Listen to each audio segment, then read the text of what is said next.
What's up, Mariano? Mariano, let me know if you can hear me, buddy.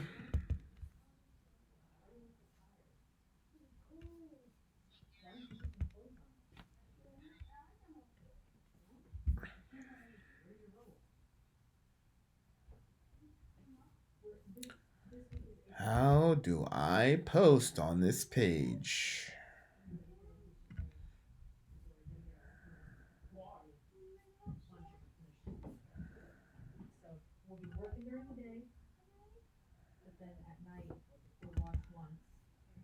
What's up, James? I can. I'm listening to you. Okay, great. I just got to post this to our Patreon page, and then we'll be ready to roll. There it is. New. All right. Text. Fireside time. Publish now. Okay. I am all yours, ladies and gents. Mariano, I have not talked about the New Zealand shooting yet, but that's definitely something we can talk about if it's still heavy on your heart, my man. Still heavy on mine, that's for sure. So I posted on Patreon, I posted on Facebook. Is that everything? Yep. All right, cool. So people should be filing in pretty soon. We'll be having some discussions about. There's a big long discussion chain happening about, as you can imagine, about Trump, etc. Mm-hmm. So, Ultimate Musings in the house. We're gonna see. He's the one we're gonna see, right? He's the one that's coming. Who? We're seeing him at the Cradle show, right? Yeah. Is that Musings? Yeah. Yep. That's him, right? That's him. Silver Kyrie in the house. That's Jay. true. That means it's like a week. Jay in the house. Yeah, it's like literally next Monday we'll be on the road. Yep. Doing some of the goodness. What do you think will be the next avenue people try to impeach Trump over? I think what you're gonna see from the left side of the aisle is cherry picking into the minutiae of the actual report to try to make something stick. Nothing is going to stick. If there was a smoking gun, we would know it. Mm-hmm. And we would have known it long before Mueller gave us the report. Oh, that's very clear. So, if you shouldn't have done that. Why? Because it was already up. Yeah, but I was checking to see if we had it as clear as we could. I know what you're saying. Mm-hmm. Please don't do that again. Who's your editor? So James, that's what I think is going to happen. I don't think that they're going to be successful, and it's under his hair. And I think if the Democrats do that it would be a grave mistake. I think if they try to continue down this impeachment, it almost seems to me, it's almost like I'm at the point now where I'm like, wait a minute, do Democrats not really believe? Hey Tina, I assumed, Tina, I haven't been able to read any messages. I assumed that was for another review. What? That's not for a review? Yeah. Right here. Maybe this? No, that's... Yeah. So this one's probably for a review and the other one's for Zoe? I hope so. I don't know. Because I haven't been able to check my messages yet. Whoa! Okay, so you sent... So the 100 was for us. For a review, and then... Okay, so what was 100 for... I don't know what the 100's for, Tina. Is it for a review? Or was that Zoe's gift? Or was the 20 Zoe's gift? I don't think you give irrational people enough credit. What? What's up, Germ? Hey, Germ! Right. Yeah. So we got the 100 for sure for the review. We got that, and there was also a 20 from you. 20's for Zoe. That's oh my gosh, she's gonna love that. I will. Oh my gosh, she's gonna flip out. Yeah. She's gonna flip. Zoe's rolling in the dough, man. She is, because she's been working hard making these thumbnails. Let's bring her in here, because she doesn't know yet. Zoe! Zoe! Come on! What's up, Perkinos? Would you interview Varg? Yes. Zoe! Yes. Come in. If Varg will talk to us,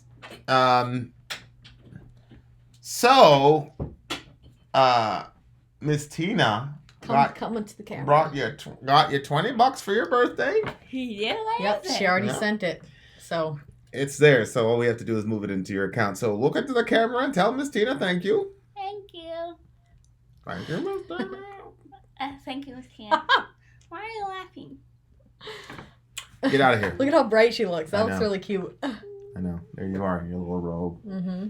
Away with you. I'm cold. Good night. What? Or Good goodbye. day.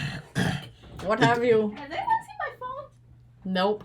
The Democrats don't. Hey, what's up, Stephen? Oh, Stephen Doss. I haven't talked to you in quite some time. The Democrats don't want to impeach Trump. They need him to rally voters against in 2020. Otherwise, enough people won't care enough to vote. I don't know about that, Kyrie. I'm starting to believe that Democrats don't believe that they have a candidate that can beat Trump. Because why would you be so crazy about this impeachment stuff? Right. And trying to get him on this ridiculous Russiagate conspiracy if you really felt you had a strong candidate that could beat him? Yeah.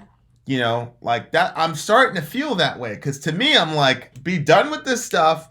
Do your best to bury it. And come out with, that's what I said at the end of the video, come out with a strong narrative that we can all get behind and vote for you. But I'm not Trump, and Trump is an agent of the Russians. Like, that better not be the Democrats' strategy going into 2020, because if it is, you don't have to be Nostradamus to see that they're going to lose. Mm-hmm. Bad. I forgot who predicted the landslide, but somebody predicted that Trump would win in a landslide. Lowering the age of voting? Yeah, they're talking about lowering the voting age to 16. 16. Yeah. You agree with that? What's the difference between 16 and 18? A little bit of mind of your own, maybe? You think an 18-year-old has that much more of a mind? An 18-year-old can live outside of their parents' house. A 16-year-old is going to have to vote what their parents want them to vote, probably. No, what? I didn't. You know what? That's actually a good point. Yeah, I didn't think about that. There are a lot of 18-year-olds that still live with mommy and daddy, but fine, they could live on their own. Right, a 16-year-old, unless they get emancipated, which is less than. Right. Yeah, no, that's a good point. And I know plenty of parents that would say, "You better vote whatever." Yeah, I agree. No. Fireside? Am I hallucinating? Rachel, the proud village maggot. Yeah. All of our friends are here. I'm very, very happy. Tina's in the house.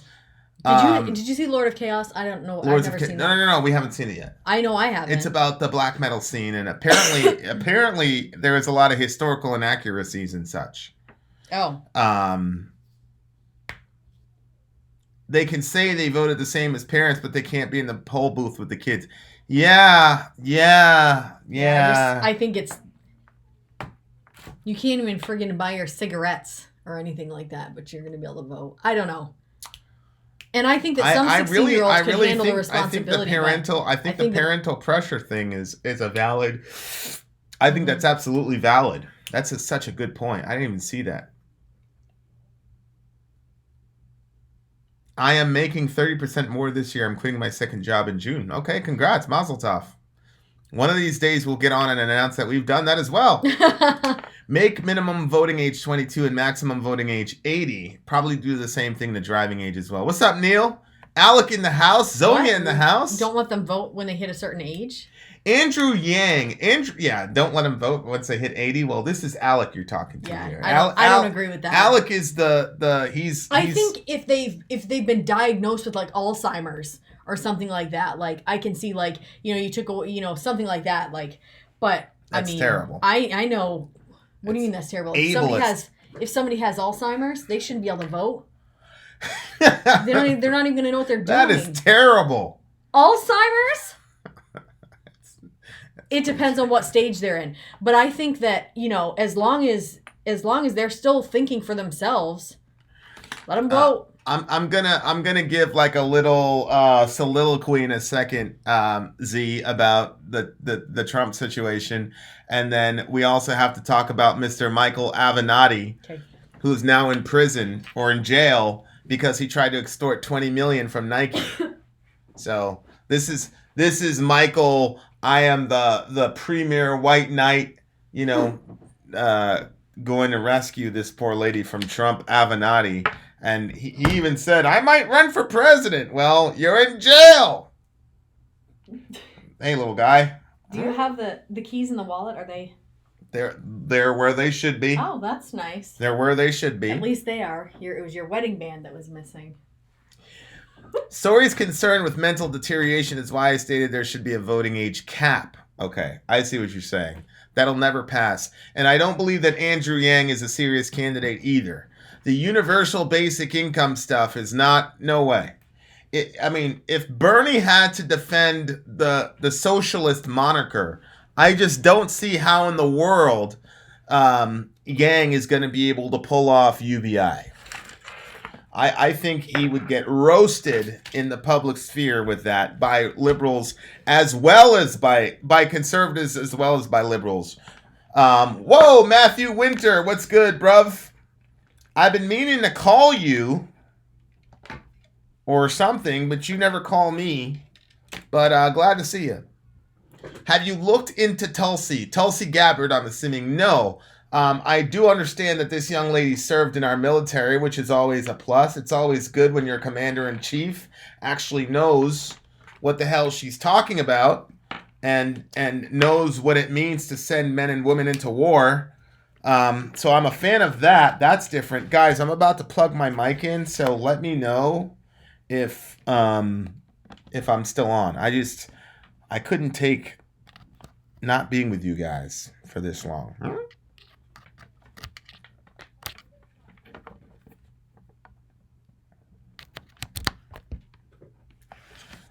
Can you guys hear me?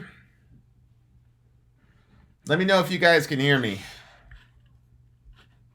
Type 22 if you can still hear the big homie in the mic. Yes. Okay, great. Hey, Sarcas. Oh, hey, my buddy Sarcas.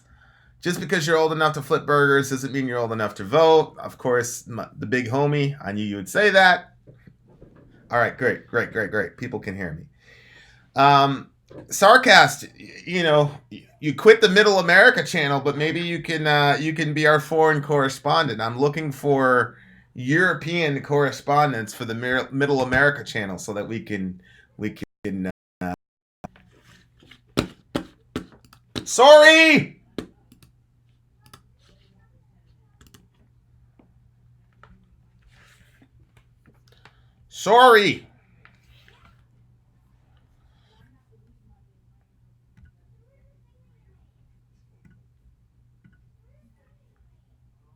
I'm with Ben Weeb on this, to be honest.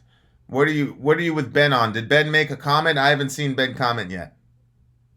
Sure, Schnitzel Consultant at your service. Yeah, so Sarcast, if we could kind of team up and you could get us some information about Europe and be our European correspondent, that would be great so we can, whatever. Kyrie knows what's up. What's up, Ben? What do you have planned? What do you mean? Oh, here we go. You're confusing rights with privileges. Let's see.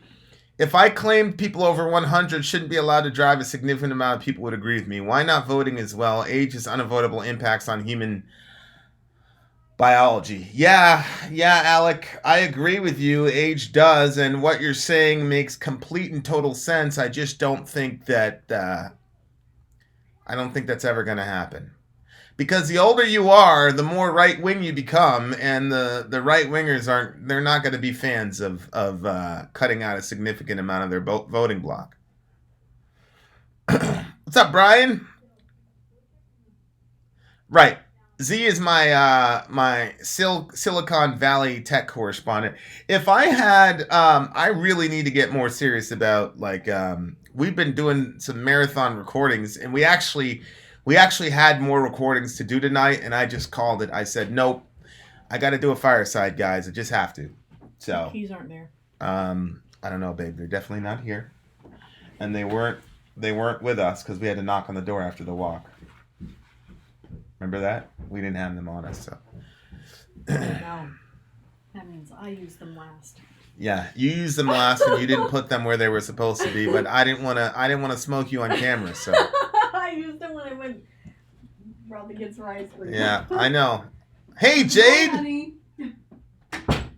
Jade comes in, drops $20. Thank you so much, and then leaves us. Jade, you got to say something. Say something about this Trump stuff, girl. You got to do something. You can't just put $20 on the table and leave. We feel so unclean. Enjoy the last Megadeth review. What you're saying, Vin, is that liberals are young and stupid. I know a lot of progressive people that far outstretch me in intelligence. Now, of course, that's not saying a lot. But I don't think being a liberal or a conservative makes a person more or less intelligent. I mean, it really comes down to the person.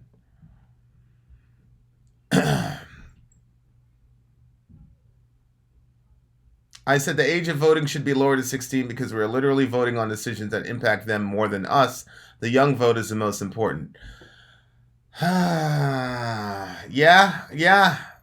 Ben, I think you're right in principle, but what's your perspective on... Whoa, Bill Smith, thank you very much. I appreciate it. Thank you, guys. We're getting detailing done for the car for little Orion. We're going to make sure all the little dents and scratches and stuff are taken care of. So this is going to help us. But I agree. The young are affected more by the votes than the old, just based on that. But what do you guys think about the manipulation factor with the parents? Because I'll tell you guys right now, if you're like, how everybody in our household would vote if there was an abortion situation. Right? So, like, you want all those 16-year-olds brainwashed by Vin and Sori out in the voting booth? You think that's a good play? Hey, Becky. Thank you for all your assistance. Vin, have lawsuit updates when you want to hear. Yes, I do. The big thing that I'm interested in, aside from the lawsuit updates with the... Batushka stuff is when you guys are going to be around the Boston area. I feel like I was missing some conversations. But Ben, that was probably the most insightful thing I've ever heard you say. Because you usually do I'm Ben Webb, I'm going to be stupidly sarcastic stuff. But yeah, I think you made a good point there, big homie. Well, it's Trump. What is there to say? I don't like the guy, but I don't really like any politician for that matter. Have a good night, everyone. There you go. Spoken like a true queen. Sarah Jade in the house, ladies and gentlemen. There is some manipulation factor there, but thanks to the internet, teens are also more free to form their own opinions. Okay, that's also a good point. And somebody else has pointed out that, look, you can lie to your parents and say, yeah, Dad, I voted Republican, but it's a anonymous vote. So how is a parent going to know? Good point. The manipulation factor with the parents is no different than manipulation factor with the parents of adults. You think an 18-year-old is smart enough to vote autonomously? Probably not. Probably not. Hey, Matt. Bro, send us some pictures or something from the wedding, man. Really appreciate you being around, my guy. I'm so happy. I'm seeing Alec in the house. So good to talk to Alec again. One of these days, Alec's going to have to shoot a video on circumcision and why it's so important to him. Yeah. Vin, these 18-year-old kids are forced to watch CNN all day. Oh, boy. I definitely didn't have my parents' political belief at 16. Yeah, the more I think about it, the manipulation factor, I mean, it cuts both ways. Some of it might be you're going to vote opposite your parents just to be a 16-year-old. So that's the other side of it, too. I don't know if Sori's here. No, she went out to get stuff, but That's something we haven't thought about either. Make America great again. Thank you, Captain Grilled Cheese. I agree. Everybody wants a great America. I would rather 13-year-old informed voters than the current uninformed voters. Yeah, it's true. That's true. I mean, some of the stuff that you hear from people are on a demographic or as a function of age.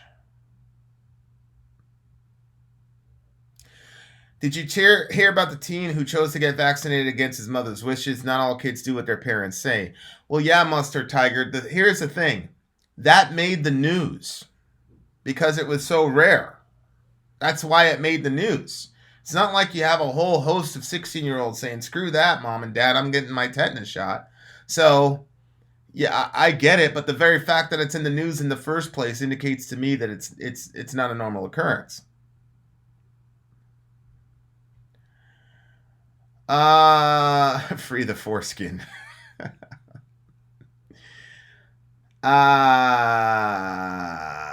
No fear, the resident Trump supporter is here. Well, I mean, it's a good day for you, Leah.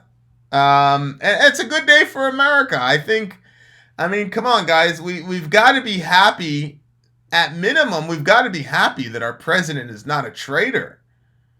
And that he's not under control of foreign powers, right? I mean, this is a good day. Good Lord. I'm confused as to whether people are agreeing with me on voting age or foreskin retention. I think it's probably both, Alec. Usually when you speak, everybody just generally agrees with you. At least I do. Of course, your concern for baby's foreskin is a good first step to your conversion. Now all you have to do is worry about their hearts and their heads too, and then we'll be good. Of right everything in our country. I really think the real losers here, as far as embarrassment goes, that trophy has to be given to MSNBC and Rachel Maddow. I mean, Rachel Maddow just trotted out the stupidest, most ignorant, embarrassingly just crazy Alex Jones level. Has to be Rachel Maddow. Vin taking sheep shots. You'd be a horrible MMA fighter, only going for the kidneys. Yeah.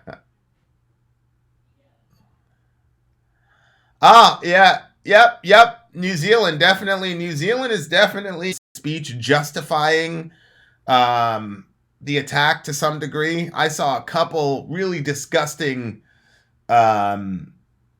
posts justifying the New Zealand attack, which was crazy.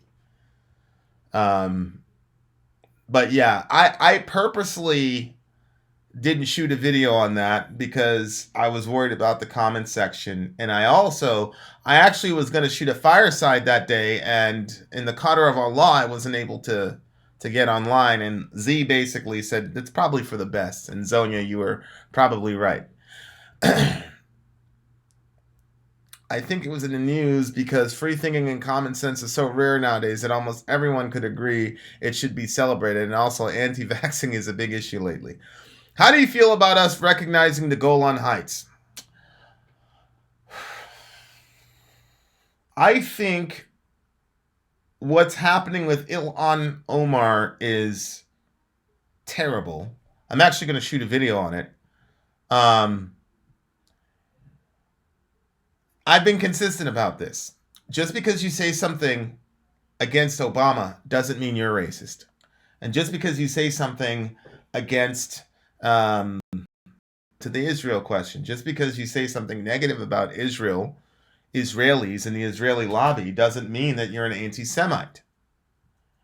And so I think Israel, the state of Israel, has always been a point of contention.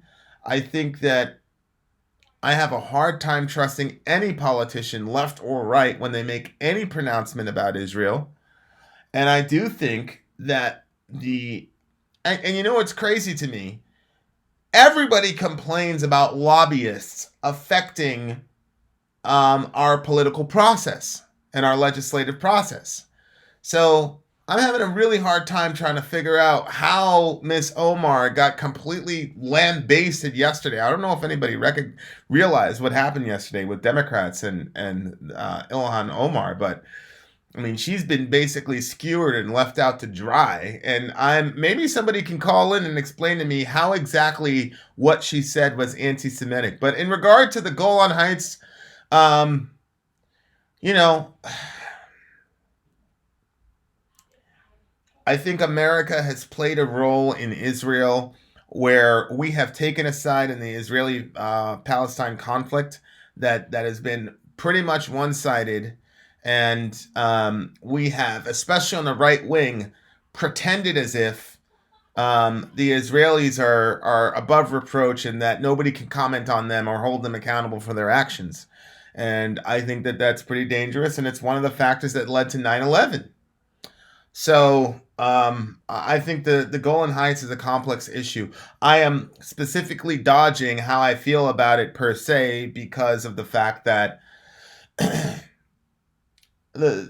that's a complex situation. But if it were me, I wouldn't have done what Trump did. Let me say it that way.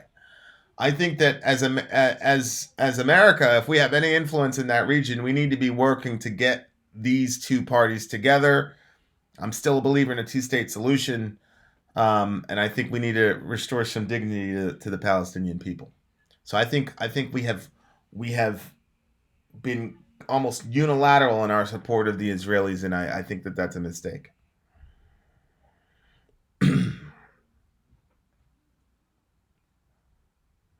Why is the U.S. giving Israel billions of dollars when we need that money here? I agree. And if we're going to funnel billions of dollars to that area, the Palestinians are in a much worse situation economically than the Israelis are.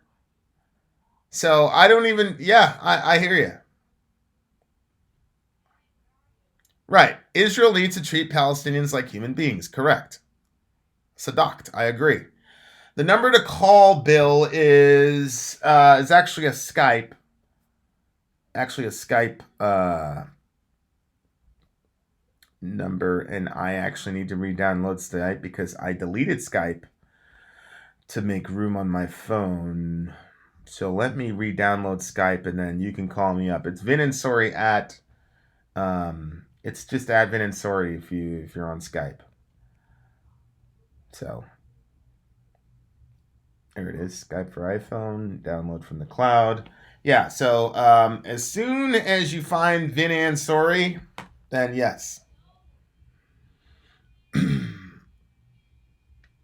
A Catholic priest and a rabbi walk down the street, and I am not going to finish that because Ben Webb started the joke. The right wing does that because of the evangelical movement who seem hell-bent on really leading us to some apocalyptic revelation end times that are extremely dangerous. I agree, Tina. You're 100% right. It's called pre-tribulational dispensationalism, and it is it's a belief that Israel is the center and focus of Bible prophecy, and it's the belief that that Israel kind of has a golden ticket, get out of jail free card. They're the apple of God's eye, and they can do whatever they want on the planet. And anybody who says anything against Israel is in trouble with God, and blah blah blah blah blah. And I will, completely. I'm not a pre-tribulational dispensationalist. I'm actually completely on the other side of that. And so, no, I think it's terrible. I think it's horrible what's being done to those people, and there are repercussions. Anytime you dehumanize a group of people, there are going to be repercussions. And we've seen that.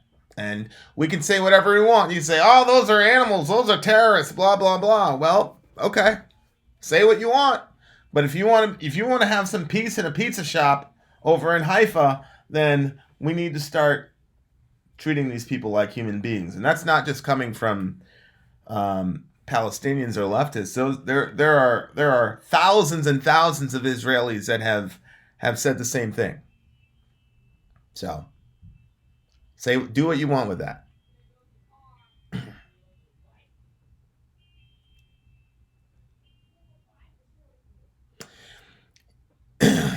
This is why everyone should abandon their religion and just hug each other. Well, I mean, I don't think you have to throw out the baby with the bathwater.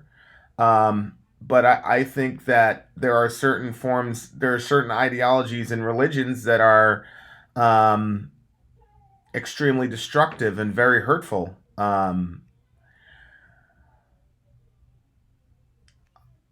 when I deleted this thing,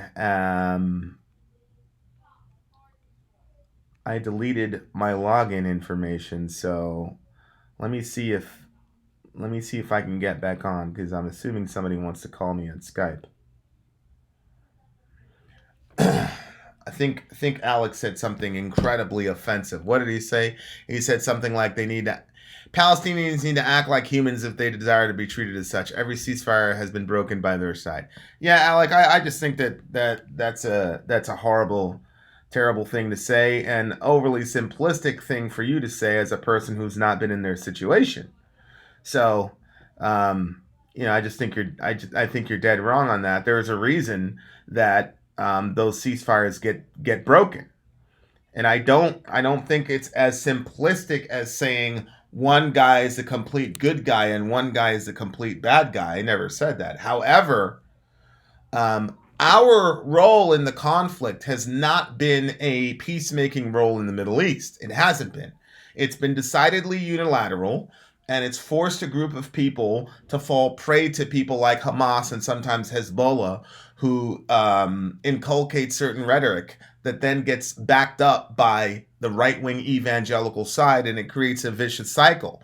So we've got to be a little bit more nuanced in about what's going on over there, other than just Israelis are good and Muslims are bad, or vice versa.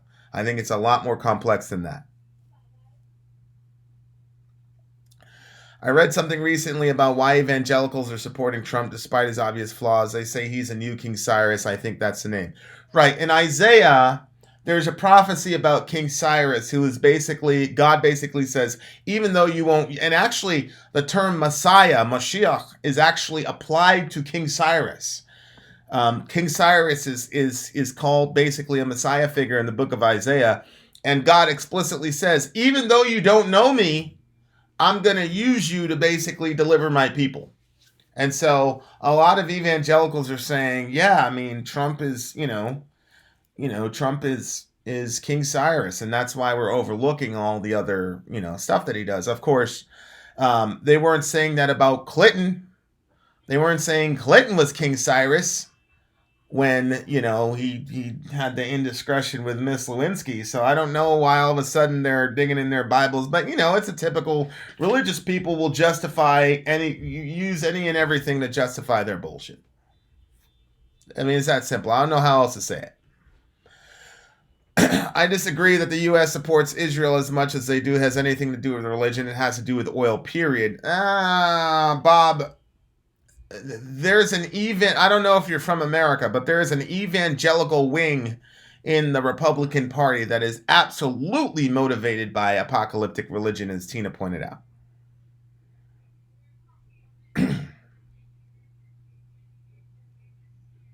I don't know what you mean by Trump is good. What do you mean by Trump is good? Good on what? What's he good on?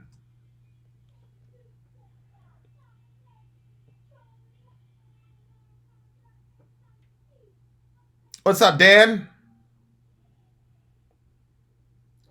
I think Alec's account has been hijacked with his well, I mean, look, Alec listens to a lot of NSBM, so, you can't listen to a whole bunch of that stuff without it affecting you. I'm purposely trying to bait Alec into calling me. Hezbollah is not just a terrorist organization. Like the Black Panthers, they do much practically to help its people. No, I agree. And look, Hezbollah joined the fight against ISIS because ISIS was a Sunni murdering machine, and the Hezbollah are a Shia organization. And so, Hezbollah giveth and Hezbollah taketh away. It's just like any other situation. Is you got a bunch of angry people, and there's some people that they want to see blood, and there's other people that want to help people, and so the leadership of Hezbollah has to kind of balance both. Okay, so I don't understand how you could be from Atlanta, Georgia, Bill, and say it has nothing to do with religion, because it right-wing evangelicals absolutely believe. They believe not only do we need a restored Israel for the apocalypse to happen and the rapture to happen, but they also believe that you'll be cursed if you don't financially and in every other way support Israel. That's a fact. I mean, that's undeniable.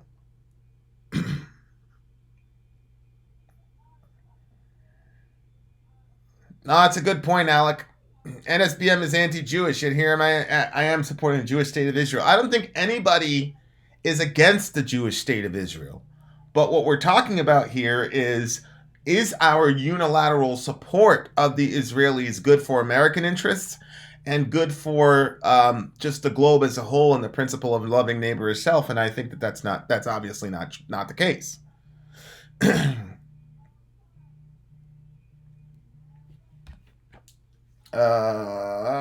Here's my guy. Who am I talking to? Speaker off. Put the speaker on. Wait.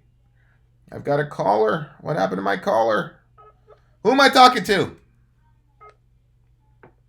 Hello? Reconnecting. This is a poor network connection. Rich, call me back, buddy.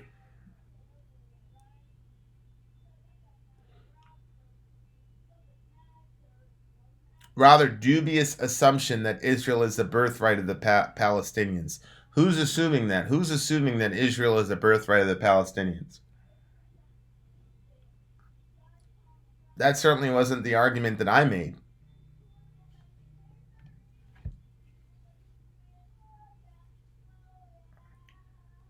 All right.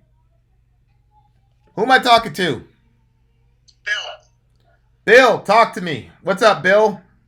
What's going on? What are we talking about, Bill? Hello?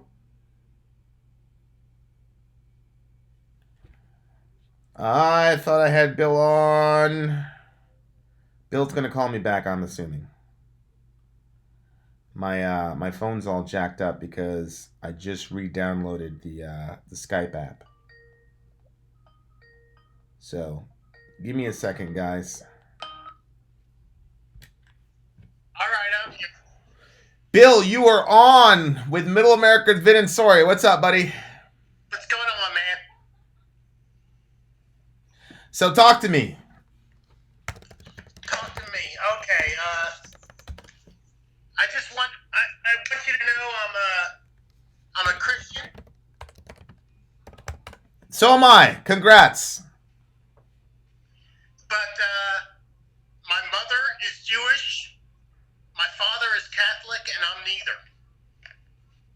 Okay. So what's up? And I have been told I have no choice.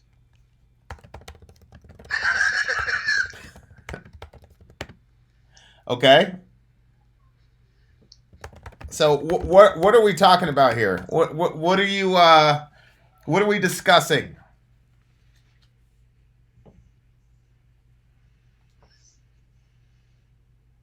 Hello? Hello? Yeah, I'm asking you, what are we discussing? What's our discussion going to be on? Okay, well, my discussion is that the whole Israel thing that's going on right now. Okay, what about it? They have no choice. Who has no choice? Israel. They have no choice but to do what? Defend themselves. Defend themselves. I see. Defend themselves against what? Against rockets being shot into their territory. Why are rockets being shot into their territory? Because Iran. Because Iran what? What did Iran do? Why are rockets being shot into their territory? Yeah, why? Who's shooting rockets at them? Hezbollah. Hezbollah is shooting rockets at them. Why is Hezbollah shooting rockets at them? Because they are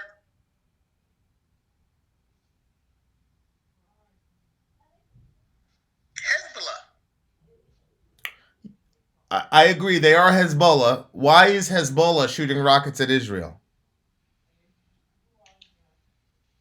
Because Hezbollah doesn't want Israel to control Israel. Hezbollah does not want Israel to control Israel. You honestly believe that that's what's happening? That people in Hezbollah are like, we don't want Israel to control Israel. Yes. What is a settlement? Do you know who supports Hezbollah? I'm very well aware of who supports Hezbollah. But can you tell me what a settlement is? Okay, stop, hold on. Let's talk about the Golan Heights. I have no problem talking about the Golan Heights, brother, but what I'd like you to tell me is, do you know what a settlement is? Yes. What's a settlement? Okay, well, in this case that we're talking about, because you're trying to trap me. I'm not trying to trap you. I'm not trying to trap you, brother. I'm trying to give people who are not familiar with the situation some context. I know back in 1967. Okay? What about it? I'm sorry, this is weird because there's a delay in. I understand. Okay. So tell me what a settlement is.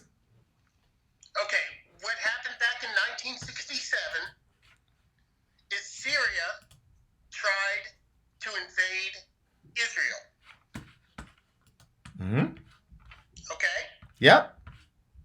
Okay, so what Israel did is they went and basically beat the living crap out of Syria. Yep. How'd they do that? And they took over the Golan Heights because they wanted a buffer between them and Syria. Okay. Then what? Then they basically, how'd they do that? Yeah, the Israelis, they did that by themselves? Yeah, basically. They didn't have any help? Well, no, they had help as far as our military jets. Oh, so they had the help of the most powerful military on the planet. Correct. And we unilaterally supported them in a conflict that we were not involved in. Is that right? Well, no, there were no Americans involved in that war. I didn't say that Americans were involved in the war, and that's not true. They were, but that's a different subject. No, that is true. Okay. There were no elements from the CIA or anything else down there. We just supplied them with planes. Is that what you're saying? Oh, well, okay. Okay, all right then. All right. Okay. Okay. So you still haven't explained to the audience what a settlement is. What's a settlement? A settlement.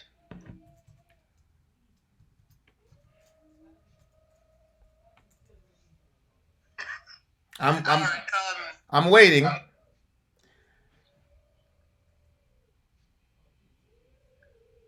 settlement is a basically you can think of it as a kind of an apartment complex that we put in to that territory.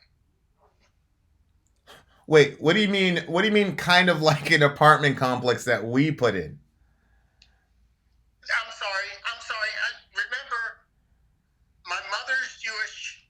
That makes me Jewish, even though I'm Christian. Yep. I agree.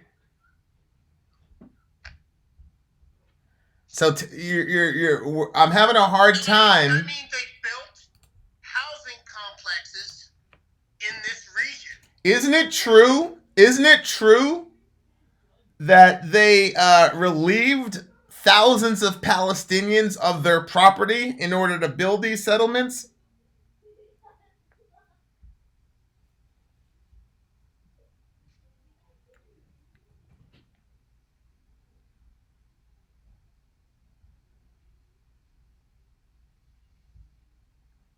Are you still there? Yeah, I'm here. Okay. Isn't it true that they relieved thousands of Palestinians from their historical land in order to build those settlements?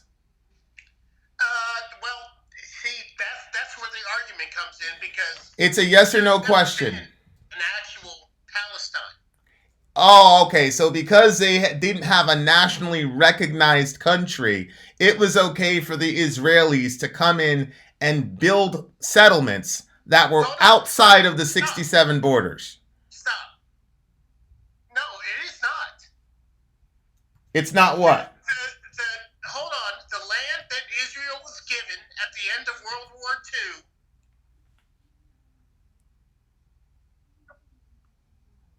I'm listening to you.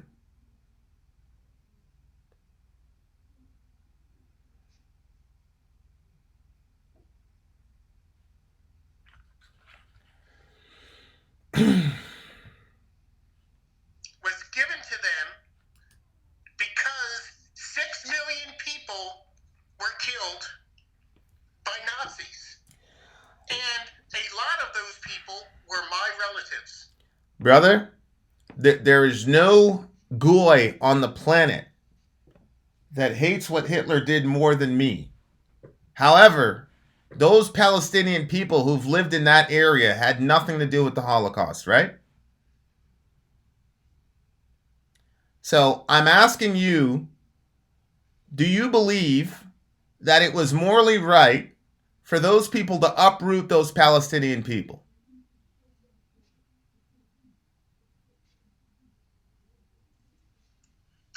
Hold on.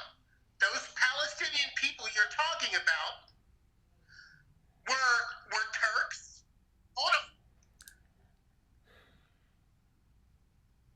The people you're talking about were Turks or Syrians, who, by the way, still have a country. Can you answer my question? Do you believe that it was moral for those people to take the land from people who'd been there for hundreds of years? You think that was a moral thing to do?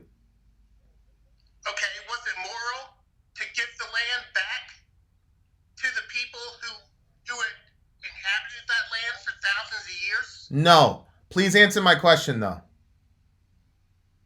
Was it moral for Israelis to uproot Palestinians who had been there and had roots there for hundreds of years and take their property? Is that moral?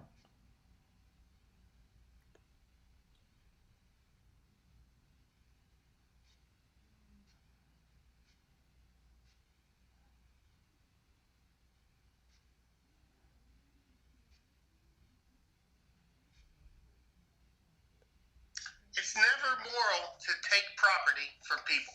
Okay, very good. You and I agree. Now we agree. Now, can I ask you another question? Of course. If you were on the side of the people who had been uprooted, would you have some negative feelings toward the people that did that to you?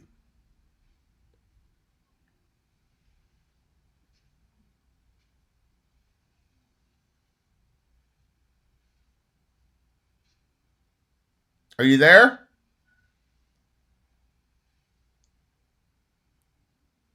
Hello? I'm here. There's a lag. That's okay. If you were one of those people that was uprooted, would you have any sort of negative emotion to the people that did that to you? Maybe. Maybe? Well, no, I mean, I'm just saying, but would I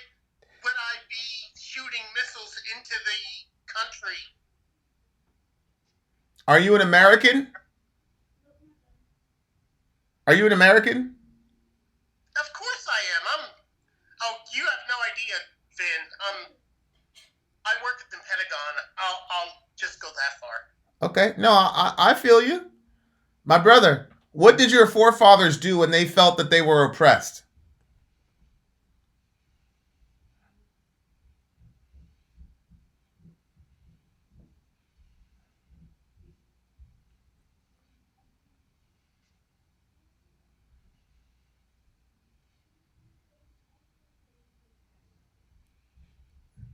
You there?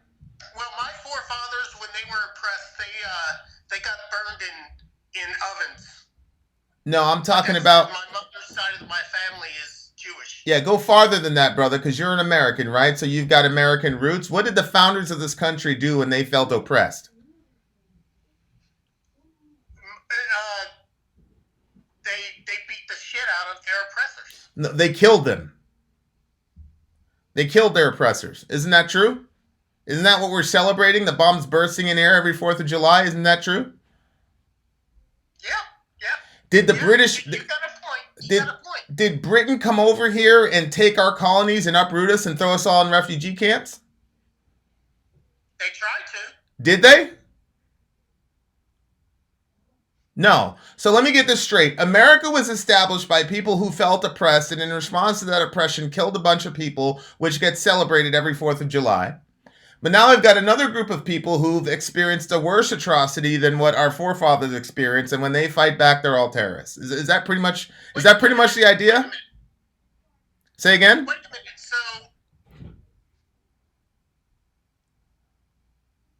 So Vin. Mm-hmm. Vin, we're not against each other here, okay? Well, no, I'm not against you, my brother. We've probably done the same kind of work. I'm not against you. I'm just asking for clarification. If you and I were face to face, we'd be friends. I mean, I'm telling you. Well, we're friends. We're friends right now, brother. Yeah. Friends disagree all the time. But I just wanted to know if that's basically what you're saying. We should celebrate our forefathers for killing people that were oppressing them in their estimation. No, not at all. Well, I mean, not at all. I'm just saying. That's what you're celebrating every 4th of July. The Jews, hold on. The Jews. No. What do you mean, no? What are you talking about? No, come on, man. I see the smile. That's not what we're celebrating. You're celebrating your independence, which was why do you shoot fireworks in the air every 4th of July? What do the fireworks symbolize?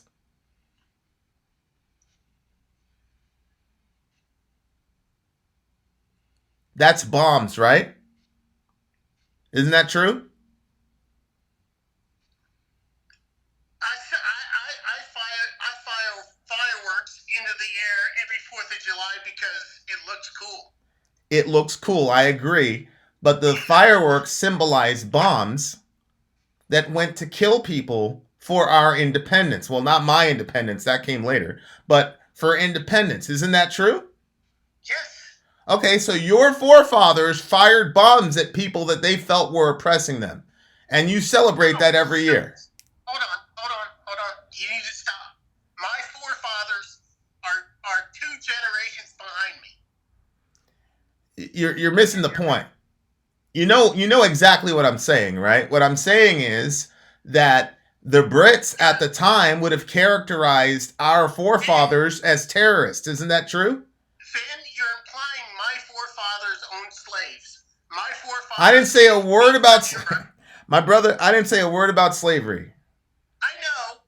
What we're talking about here is a group of people who felt oppressed by another group of people, and they responded with violence, and then they won, and then the inheritors of that violence celebrate it every 4th of July and every time we sing the national anthems that talk about the bombs bursting in air.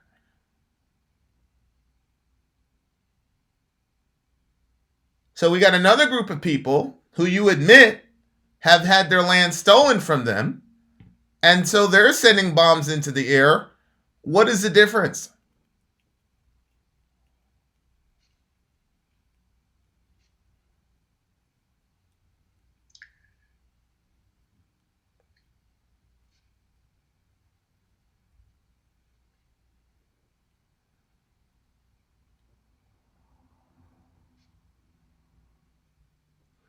All right, I'll let you. I'll let you have the last word, my guy. All right, I'm just saying that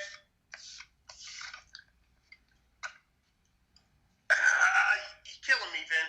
You're killing me. Whoa, what did I do? I don't even think we've I'm sorry, Vin. You're not killing me. It's the delay in Skype. All I'm saying, I don't even think we disagree on anything. I haven't heard one thing we've disagreed on the entire time we've had a conversation. What are we disagreeing on?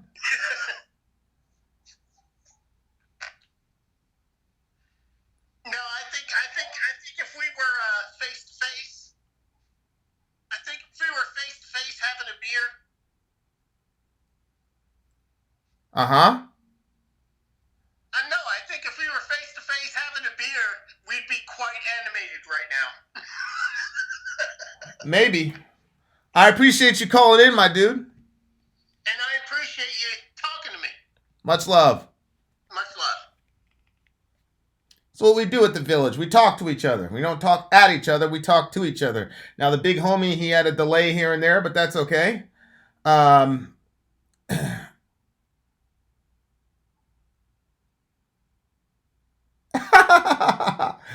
My friend just sent me a funny text about avenatti. Or avenatti, sorry. Look, guys. Here's what I'll say. I unequivocally and 1,000,000,000% disagree with killing civilians. And the Israelis have killed a bunch of civilians. And the Palestinians have killed a bunch of civilians. That's one of the horrible situations that happens when you're literally right next door to each other. It's basically what's happening in Chicago, where you have these, with the Crips and the Bloods, they have entire territories to that have hierarchies. But what's happening in Chicago is you have these things called sets, and they kind of all live next to each other, and they're all different. And so they're literally fighting on top of each other. That's kind of what's happening with the Israeli-Palestinian conflict, is these guys are fighting on top of each other, and because of that, civilians are going to be they're going to be casualties. But if you want to talk about civilian deaths, is anybody going to call me and argue that the Palestinians have killed more civilians than the Israelis? If you believe that, I got a bridge for you over there in the Bronx, where I went to school, where you can buy. Give me your social security number and your credit card. Look, this simplistic narrative that those Palestinians, well, those are Muslims, they have to be wrong, and the Israelis are just the good guys who are just trying to defend themselves. They're just trying to defend themselves, man. I think is ridiculous. It is also ridiculous that to assume that the people on the Palestinian side are only motivated by freedom and their national interests. There are a lot of radicalized people there who are using the unrest because of the political situation to push forth their Sharia goals, which is exactly what you saw in Syria, where you had the FSA, which was the Free Syrian Army, which was backed by our CIA. That's open source now. That was going up against Assad during the whole Arab Spring debacle. And then we saw what happened.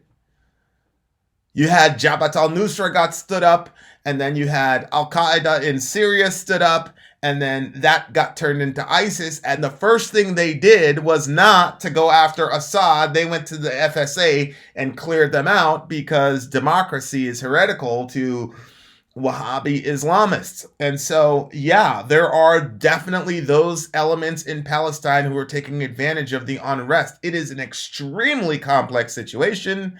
And these silly notions of one good guy and one bad guy there is ridiculous. And I wasn't making that argument either. I was simply saying the fact that these people are launching rockets cannot be your exhibit A through Z that these people are wrong. And I've yet to see anybody in the public stage in any of these news networks give a nuanced update for everyone as to what the hell is actually happening over there. So, no. And, these, I don't know who it was, but they said, Vin is justifying terrorism. I mean, I am not justifying terrorism. What I'm saying is, they're not the only terrorists. They're not the only terrorists in that area. Let me say it that way. Who am I talking to? Rich, my good man. Give me a second. Let me get you on speaker, buddy. Okay. Okay, you're there. Talk to me. It's a little early, but Mashiach Gam. Say again? Mashiach Gam. I don't know. What's that mean? Christ is risen. That's First right. they answer, Hakam Gam. That's right. I know the Latin, Christos Anesti. Yeah, the Greek. Yeah, the Greek. Sorry. Aristos Anesti. Okay, talk to me. What's up? What's your thoughts? What's up? My thoughts are Israel is pro-Western ideas. So we protect them out of guilt for what happened in World War II. Because we knew what was happening. We had an idea what was happening in Germany, and we felt bad we didn't jump on that bandwagon sooner. So out of guilt, we felt allegiance to Israel. And I understand why the Palestinians have a stance on just the same stance as the Indians had. Correct. You mean you're when you say Indians, you're talking Native Americans. Native Americans, yeah. Yeah. Yeah, and First Nations people. I understand why. I understand their plight. Yeah. No other country wanted them. Not Jordan, not Saudi Arabia. Nobody wanted them. Seduct. So I understand what the Palestinians feel. Seduct. But they're being used. I also by Iran, Syria, to conflict. I agree. And that you're exactly right. They're also being used by the Wahhabis who are trying to establish a Khalifa because part of their eschatology is that Sham is going to be, whatever, and they're going to have Al-Aqsa and all the rest of it. You know all that eschatology stuff on the Islamic side. So, yeah, those people are being pulled in a million different directions, and our simplistic answers about what's going on over there are just, yeah. It's just, not simple. Yeah. It's not simplistic at all. It's extremely complex. But from the start, with what was his name? Not Arafat, the other one. The other leader of Palestine. He was taking all the bank. He was profiting. What's his name? Well, Arafat was profiting too. I mean, he had $1 million villa over there in Paris, where his family was staying. Yeah, Arafat during the Intifada, he took his family and sent them to their $1 million villa in Paris, while the regular Palestinians were getting shot to pieces. Right? You remember that? Yeah. Yeah. So I understand why the Palestinians feel how they feel. I understand it fully. And part of me agrees with them.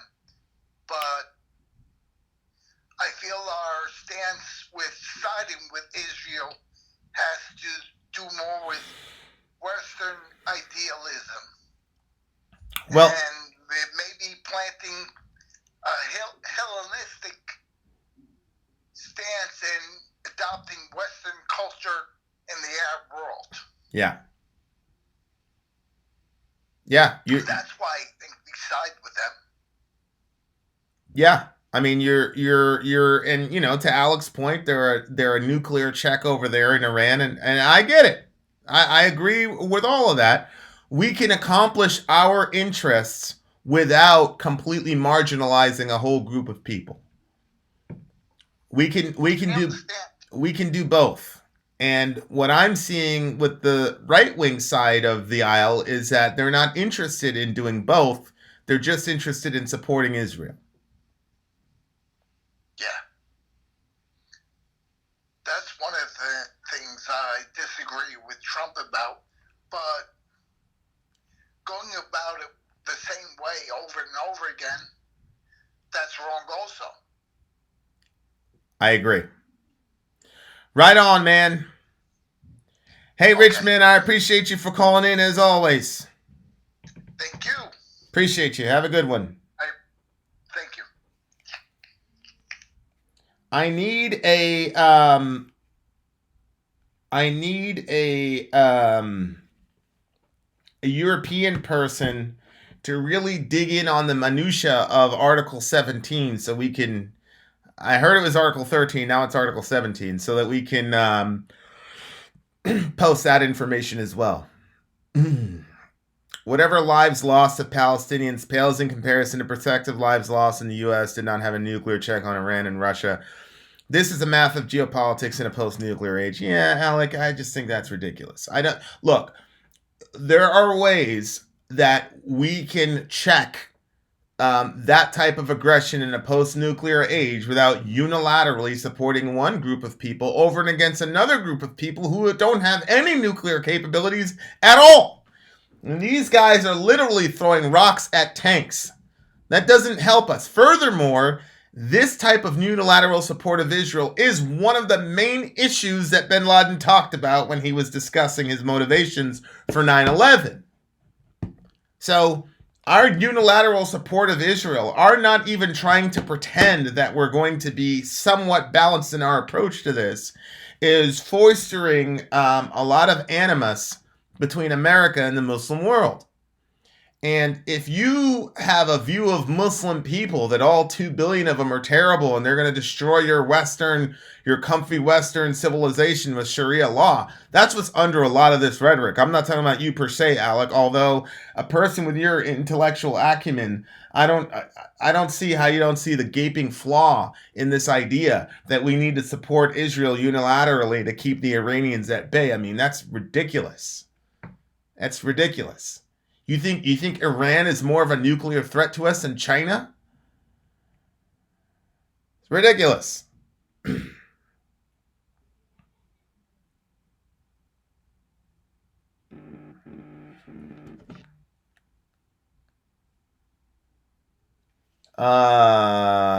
on here? The big homie. Yo! Hey bro, what's going on? Salam alaikum. What's going on with you, buddy? Assalamu alaikum.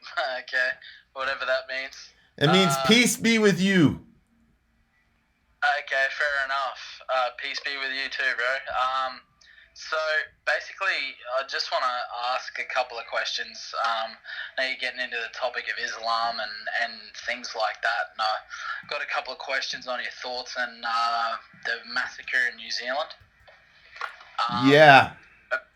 Yeah. So basically, what do you think? So basically, my thoughts on it is cause and effect. So obviously, the guy was a fucking nutcase, like obviously a Nazi, a white supremacist type dude, right? Went and did a terrible thing, and it's caused some pretty serious ripple effects over here. So, I mean, you might as well call Australia and New Zealand like the same country. We go to and from, we don't need visas or anything to go to and from each other's countries. Don't need visas to live there. I can get on a plane and go to New Zealand and go and rent a house straight away. Okay. Same thing here, if they come here. So, basically what's happened is in the aftermath of this, Australia's put a bunch of money, something like $30 million, to fortify mosques around Australia. Added security and things like that. When our farmers that have been in drought for 5 years haven't gotten a red cent from the government. So what I'm trying to make sense of is, how can you justify my country doing that? Obviously, they're appealing to the left side of the aisle for votes. Am I right? Well, I mean, if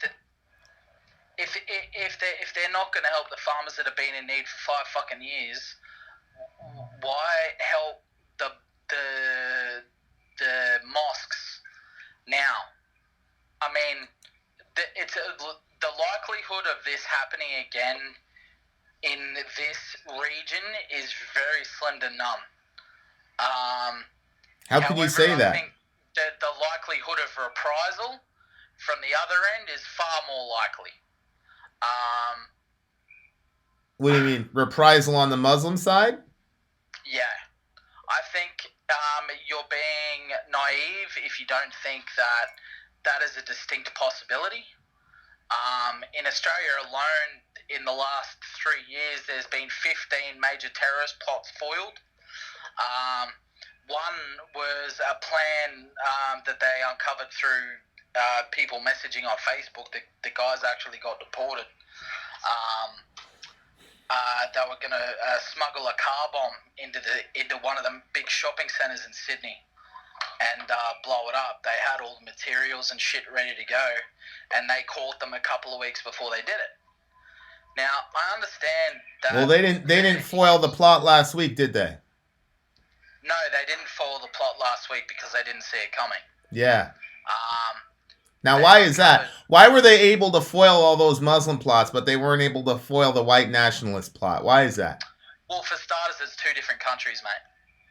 So this is Australia foiling a plot that was going to happen here, and the thing that happened is in New Zealand. Now, what you have to understand, I think there's 2 million people, 3 million people in New Zealand, population total, something like that. Pretty small country.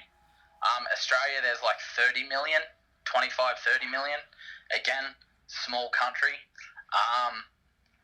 But I don't think New Zealand has the kind of intelligence force that they need to combat that sort of stuff, which I think is probably about to change.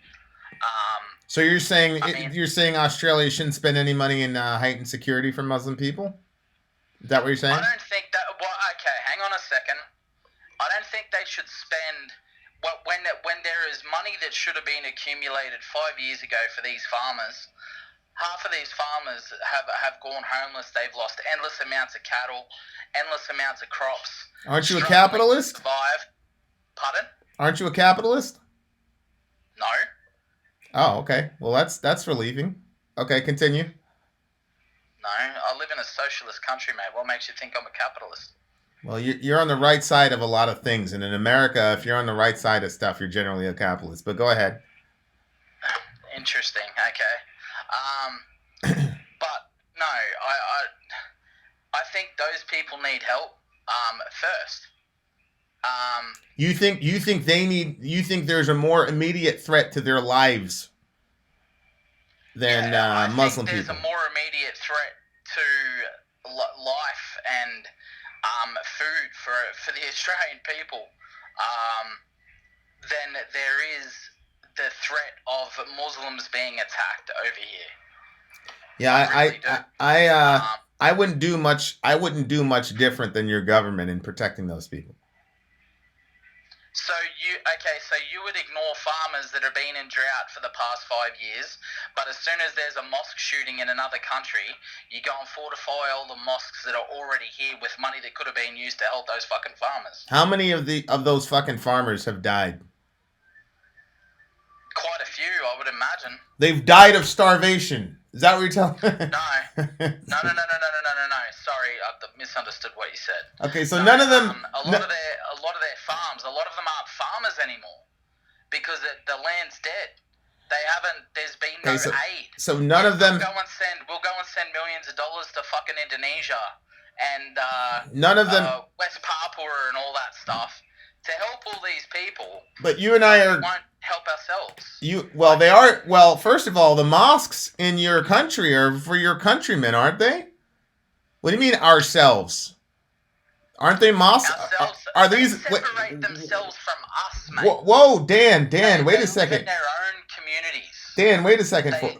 Wait a second. I know what you're saying. Yes, they live in this country. Let's have a dialogue. They don't assimilate to our way of life. Dan, what does "our" mean? Did your forefathers assimilate to the Aboriginal people's way of life? No, we didn't, and that was wrong. Okay, all right. So when you say "our," are you? Wait, when you say "our," are you talking? Are you saying that the Muslims are not assimilating to Aboriginal ways of life? No, I'm talking about current modern Australian culture. You're talking about colonial Australian culture, right? No, I'm not talking about colonial Australian culture. That was 200 years ago. Well, you are the sons of the people that colonized the Australia. Isn't that true? That doesn't mean we're the same people. Isn't that true? You can't put me in that box. You can't we are the sons of those people. You can't put me in that box. Yeah, I can. You know why? Because you are benefiting from the colonizing actions of your parents. I agree. Okay. That doesn't mean that their actions were right. So when you say "our," that's a relative term, right? It's relative to modern Australian society, yes. Okay, and societies evolve all the time. Isn't that true? Very true. Okay, well, this is part of your evolution. But I just have a question. When you say "our own people," these are your own people because these are Australian mosques. Isn't that true? They're mosques in Australia that they keep to themselves. So what I'm trying to say... What do you mean that they keep to themselves? What are they supposed to do with it? Sorry? What are they supposed to do with... What? Australians are not allowed into the masjid? Mate, if you're a white fella walking into a mosque, you're not going to be made to feel very welcome. So, if you're a black person walking down the street in Alabama, you're not made to feel welcome either. It happens. Well, there you go. So, look, I deal with it all the time, and I get over it. You guys will be okay. Interesting. So, you're just not used to being in places where you're not welcome? No, you're twisting the whole thing of what I was trying to say. Brother, no, I tried to ask you... No. I tried to ask you, what would you do if those farmers that I was speaking of were in drought for that long a time? And it's actually, Australia's farmers, we get a lot of our food from our own country. So all these farmers in need, our food prices are going through the roof because of what's going on. Like the drought, it's 6 years running or something like that. You won't give them financial aid, but yet as soon as there's a shooting in another country, you're going to dump a whole bunch of money into securing those mosques. Yeah, you should be happy, because that means that you won't have to wake up to 39 of your countrymen being killed. I mean, aren't you a patriot? Don't you love Australia? I'm a patriot. I love my country. Of course I love my country. Then mashallah tabaraka, you're not gonna wake up and see that 39 of your countrymen have been gunned down. You should be happy. Mate, you are blind. Do you not understand what's happening? Like, really, are you honestly that blind to what's going on? Come on, Vin, you're smarter than that. I don't know Don't give me that shit. No, seriously, man. Like, Can I talk uninterrupted? Of course. It seems to me that you don't consider your fellow Australian Muslims to be one of us.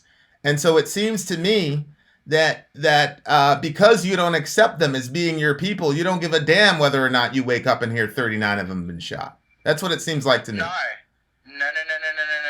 So then you're happy that... Look, I don't want to hear about anyone dying. Good. Mashallah. So then you're happy that your government is making sure that won't happen to them. No, because these people don't want to assimilate into our culture. No, they don't. Bring their own shit from their countries. That's right. Just like your fathers did. They've been welcomed here. Look, okay, listen to me for a second. Right. You want to talk uninterrupted? So do I. So these people come from countries that are complete and utter shitholes because they bomb the shit out of each other. Am I right? So no, you're not right. What are you talking about? What do you mean they bomb the shit out of each other? What are you talking about? Okay. Only so Muslims Israel, are bombing people? Palestine, Israel and Palestine. No, I mean the Middle East. Hey, I don't just mean Muslims, I mean the Middle East in general. Hey, Dan, in the last century, who put all the bodies on the ground last century? White people. Okay. So if you want to talk about people bombing the shit out of each other, that's your folks, right? That's not the Muslims. Muslims weren't doing that. Well, they were. Your folks, hey, listen, your folks put about 200 million bodies on the ground last century. Isn't that true? So the Muslims don't hold a candle to you, my guy. Well, that depends on how far you're looking back. No, it doesn't matter where you look back. The 20th century is the bloodiest century in human history. Definitely. Okay, and then that was y'all.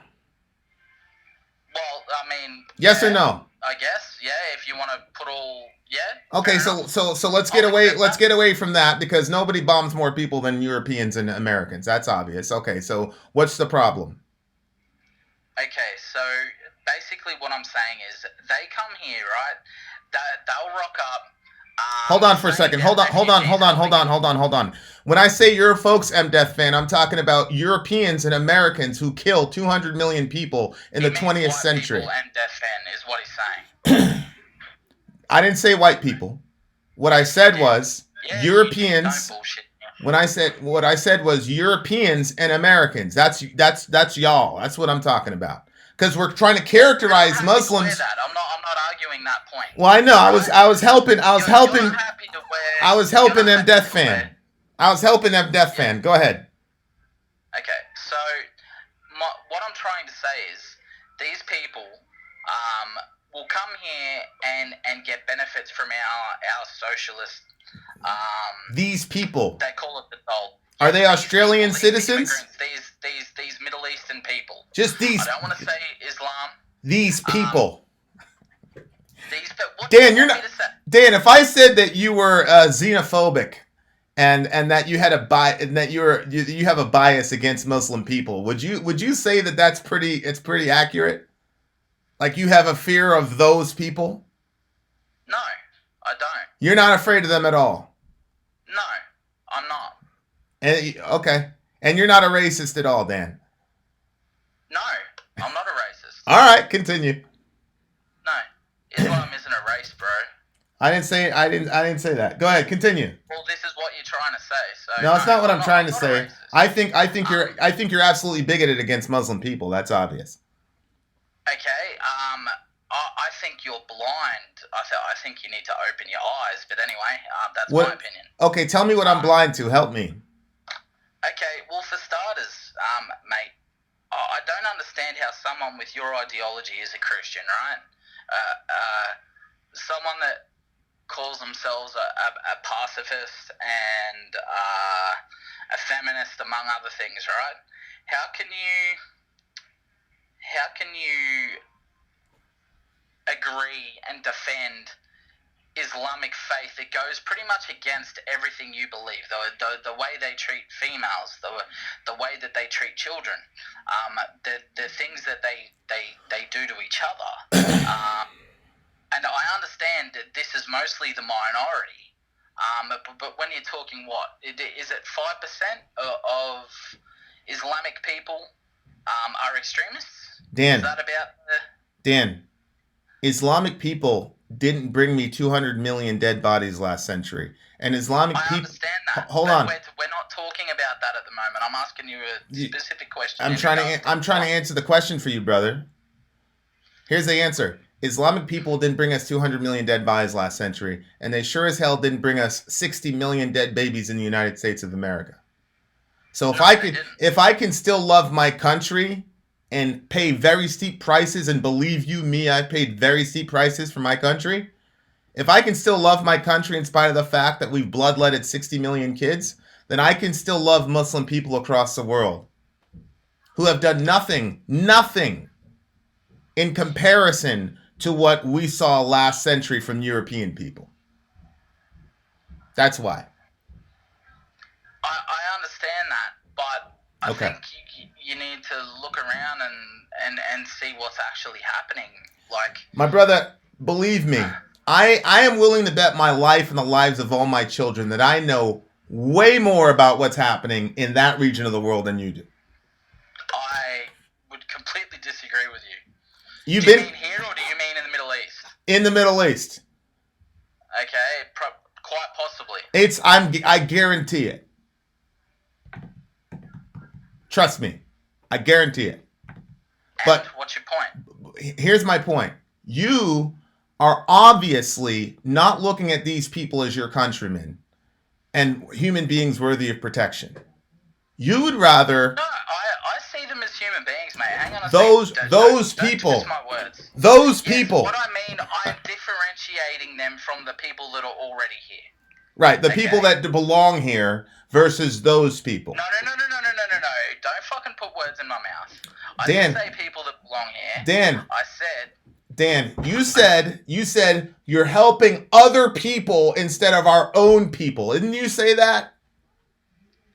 Isn't that true? We are helping farmers that have been... We aren't helping farmers that have been in drought for 5 years. I didn't ask you that. Mosques when there's been Dan, zero threat here. Dan. Were my exact words. Dan, you didn't say, and this is all going to be up there so you can watch the video later. You didn't say we're helping other people instead of our own people. You didn't use that terminology? If I did, I didn't mean to. I think you meant to, Dan. I think that's what they call a Freudian slip. Or as the Bible would say, from the abundance of the heart, the mouth speaks. You don't think those are your people. They're other people. No. I think until that there is a how do I put this? I think until there is a show of solidarity, right? Instead of these people coming here, or it doesn't matter where they're coming from, right? I don't give a shit if you're Muslim, if you're Jamaican, if you fucking worship Satan. I don't give a shit, right? I don't believe you. Don't come here and try and impose. I don't give a shit if you don't believe me or not. This is the truth. You don't care if they're Muslim or not. That's what you're saying. I don't care if they're Muslim or not. All right. Don't come here and try and impose your beliefs on a culture that is already here, right? If you're not trying to impose your beliefs on other people, I don't have a problem. What are those people doing to impose their beliefs on you? Pardon? What are those people doing to impose their beliefs on you? Walking around saying that the infidels. There's no place for infidels on the planet. There's no reason for if you speak out against Allah, then you need to be shot. All these sorts of things. All the Muslims are saying that. I didn't say all. Okay. What about the Australian farmers imposing their beliefs on other people? Or what about you imposing your secularism? There's a drought. What about you imposing your secularism on Muslim people? I don't impose any of my beliefs on Muslim people. Do you express them? To Muslims? In what way? Do you express your beliefs in the public sphere? No. Then what the hell are you doing right now? Well, yeah, at the moment I am. Okay. Not generally. So you believe the free expressions of one's beliefs and convictions is tantamount to imposition of those beliefs and positions. Sorry, you broke up. Say again. You believe that the free expressions of a person's beliefs and convictions is tantamount to an imposition of those beliefs and positions. Not necessarily. Okay, so now I'm going to ask you again. What have the Muslims in Australia done to impose their belief system onto Australia? For starters, they're keeping their... So basically trying to secularize or segregate themselves from our society. Okay, so because they don't take part in all the aspects of your society due to their religion, that's them imposing something on you. No, that's not them imposing something on us. But Okay, so I need to know what they're. Come here. Hold on, Dan. I promise I'm gonna let you speak, but I'm still trying to find what are they doing to impose their belief system on? Because that's what you said. You said they're coming here, they're trying to impose their belief system. So the minority of them are preaching Sharia law, and things like that, saying that the Australian government and the Australian rule of law is beneath their laws, their laws in the religion that they follow. Okay, so they're expressing that. How is that an imposition onto you? It's not an imposition, but it doesn't make it true. Well, yeah, I mean that's why you have free speech, right? If you come here and you're welcomed with open arms, right, and you want to receive benefits from tax-paying working people, and then saying, but we don't want to live by your laws, I don't understand how that, I don't get it. Okay, so they've done nothing to impose themselves onto Australia. Okay, so they've just expressed things that you don't agree with. Okay, so do you agree? Okay. So would you agree with Muslims immigrating to America? Yes, any faith, any faith. Yes, I want everybody. I want everybody to come to by this country's laws because our faith says no. I want everybody to come to America. Okay, but can you answer my question? What was your question? I said, if so say some Israelis come to America and say no. We're not going to abide by American laws because we believe our laws supersede that.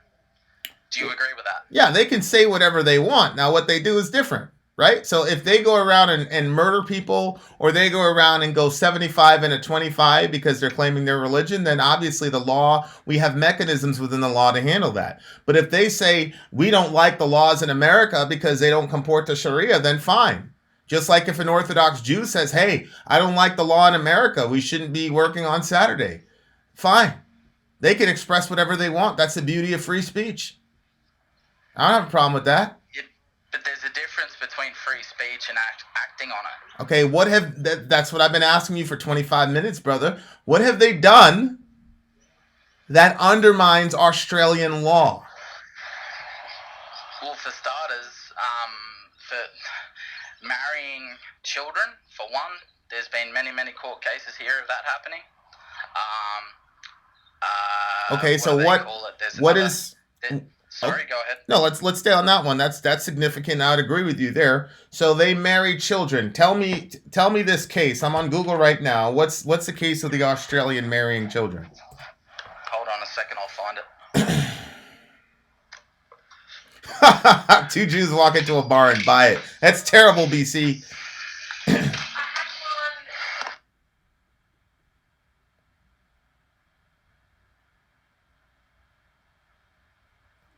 Anthony, I've never met a Muslim who didn't live by American laws either. My Muslim neighbors are much better neighbors than me. I'll tell you that for sure. Yeah, I don't see how it's imposed on him either, Stephen, but I want to know about this actual case. Because apparently there's a whole glut of Australian Muslims marrying a bunch of girls, and there's nothing the Australian government can do about it.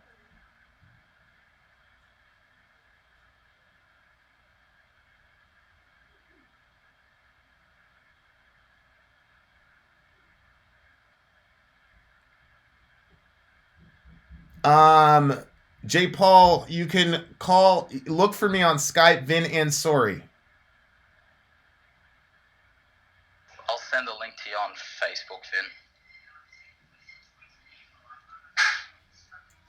Okay.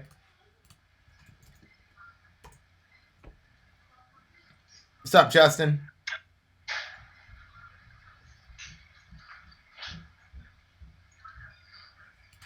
I don't know, bro.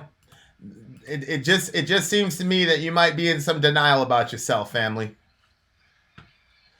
I'm talking to you, Dan. Sorry? Go back when this video airs, go back and listen to what you said about those people.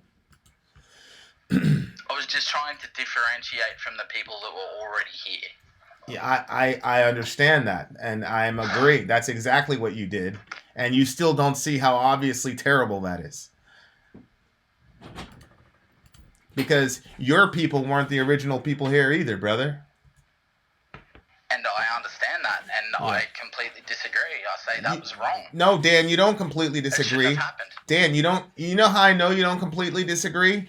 Because what you said is, yeah, I know my forefathers came in, colonized a place, destroyed the entire Aboriginal culture, and then instituted a Western culture here. But now what you're saying is, instead of saying we need to right that wrong and go back to Aboriginal culture, what you're saying is, no. All these foreigners need to comport to white Western culture. No, not white Western culture. It is Australian culture. What Australian culture has become in this time period. Your forefathers colonized Australia, and they were all white. Just be real about it. Of the world, we are the most multicultural country on the planet. Mashallah tabaraka, I'm glad. It just doesn't seem like you're very happy about that. Well, I am happy about that. We have a very diverse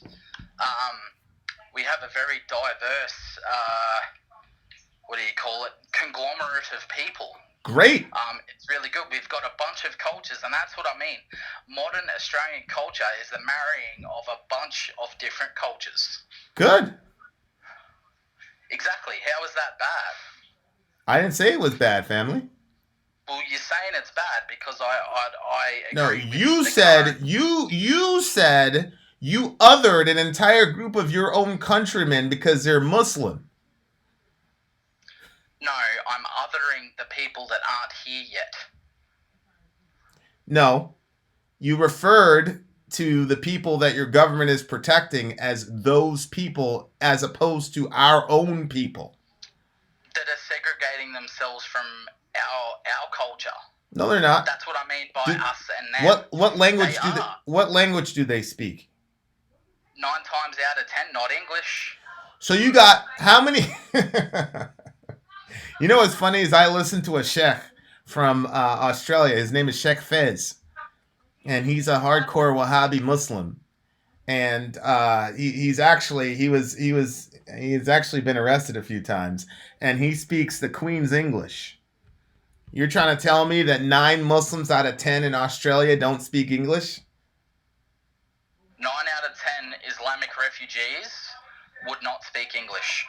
In the last 5 years of the ones that have come here, I would say the majority of them don't speak English. Okay, all right. I'm still waiting for your point, my guy. Okay, so here's what we got. Here, the link you asked me to send you. Here's what we got. I'm going to read it for everybody. Dozens of Australian child brides forced into illegal marriages. A generation of Australian girls being forced into illegal marriages, some younger than 10 years old. The stunning truth has been revealed in documents obtained by 7 News. Using freedom of information, they revealed dozens of children, most in the Sydney region, married to older men, with authorities relying on the community to alert them so that they can intervene. Wait a second. When it says they're relying on the community to alert them so that they can intervene, which community would that be? The Australian community. Which community? Huh? The Australian community. Which community within Australia? The Australian community. The Islamic community. I guess what would you call them? A moderate Muslim? Okay, so the Islamic community is turning these people in. Isn't that true? I'm not sure. Here, I'm reading the text right here. I'd have to look at it. It says the authorities are relying on the community to alert them so that they can intervene. The community didn't say the Islamic community, so I don't know what you're talking about. Well, you were the one that said the Islamic community. I asked you which community. You said Australia, and then I pressed you. You said the Islamic community. No, I said the Australian community. Okay, so regular people in Australia. I thought these people. Regular people, including the moderate Muslims. Yeah, but you told want to include themselves in Australian culture. You told me that the Muslims completely segregated themselves. Did I say all of them? Well, you didn't make any distinctions. Now you're making distinctions like crazy, which is great, but this doesn't really help you, does it? I'm not. How trying to help me in what way? Because you're trying to make the argument that these people came to your country, and not only do they refuse to assimilate to your Yes. hold on, let me answer the question. Not only do they refuse to assimilate to your not white European culture, but they also are completely segregating themselves and are trying to impose Sharia on you. Isn't that what you said? Okay, and what I was asking you for was an example of said imposition of Sharia. And what you showed me was an article that talks about people doing something behind the scenes and then getting ratted out by the Islamists in their own community. No, that's what you're deducing from the document. No, that's what you deduced from the document. You told me it was Islamic people that was ratting them out. I said the first thing I said was the Australian community, and then I started talking about moderate Muslims. Okay, so is this the best that you have to show me, that these guys are imposing Sharia onto your Western culture? This is the best. That's what you asked for when we started talking about child marriage. I asked for that, and exactly. Would it be safe to say that a rational person could deduce from the article that when it says authorities relying on the community, you're trying to segregate people, bro? It sounds like you're the one doing that, not me. Whoa, hold on. You didn't let me finish my question. Would I be rational in deducing from the article saying members of the community were relied on to alert them? Would a rational person deduce that these are the Islamic community? Is that irrational? Sorry, repeat the end of it again. So when it says that the authorities are relying on the community to alert them, would it be irrational for me to deduce from that they meant the Islamic community? Yes, because if they meant the Islamic community, they would have said the Islamic community. Well, that's the context of the passage, right? Well, not necessarily. That's why you yourself said Islamic after I pressed you. Right? No, I said the Australian community first, mate. I said this to you before. Well, that doesn't contradict anything I said, because I believe that those Muslims are Australian. You're the one that othered them, not me. I believe they're Australian too, but I think they're not Australian when they segregate themselves from our culture. I don't think they're. They completely put themselves out of what we believe in, and they ignore our laws. Yeah. And think that the rule of law in this country is second to their religious law. Sure they do. So do I. I believe that too as a Christian. Okay, so an eye for an eye in the Bible, right? So you. Well, I'm a Christian. That if someone attacks, let me finish. If someone attacks your person or whatever, okay, someone takes your arm. You would then consider that your religious law to go and take his arm is the right thing to do? No, because I'm a Christian and that's not my religious law. Jesus, in referencing eye for an eye, said turn the other cheek. So if American, here's how it would work. Okay, hang on. Is it safe to say Dan, please let me answer the question. If American law required this person to pay me back for an injury, I would forgive them because my law of Christ supersedes my American law. Okay, but in saying that and using that as an example, would you not then agree that Christianity is a far more forgiving rule of law than Islamic law? Well, I'm a Christian. I believe that the Christian worldview is a superior worldview to any other worldview. Which including yours. I want Christian Sharia for Australia. You can still kill babies in Australia. I would love to impose Christian Sharia on you over there in Australia. Okay, well, I completely disagree with that too. Like, I don't want people killing babies and stuff either. Like, they just passed a law over here. I told you about it, where they can abort up to 28 weeks. I'm totally against that. Well, my point is everybody has a Sharia that they want imposed on their land. It just depends on who wins. You want I don't secularists. think you can oppose. There's so many people. I don't think you can impose a single worldview on a country. Sure, you can. I don't think you can. There's too many variables. Okay, well then great. So if you concede that you can't have a monolithic worldview, then what's the problem with the Muslims wanting their worldview? They're just one of many then. I understand that, but what I don't get, and the whole question I was trying to ask is why is it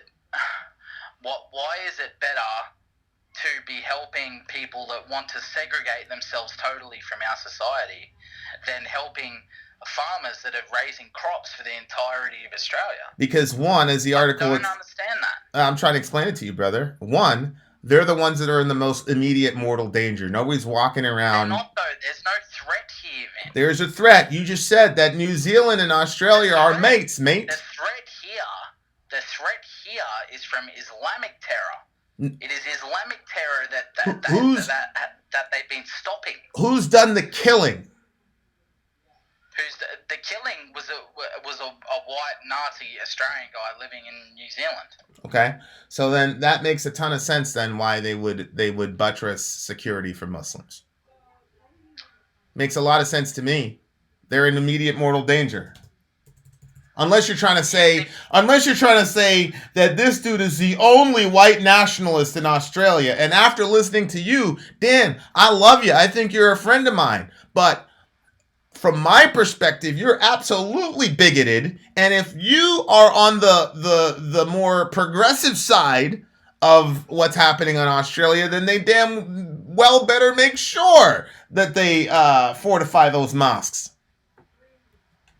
Okay, so you're saying I'm the type of guy that's going to go into a mosque and start shooting Muslims? Nope, I literally said the opposite. Listen very closely to what I said.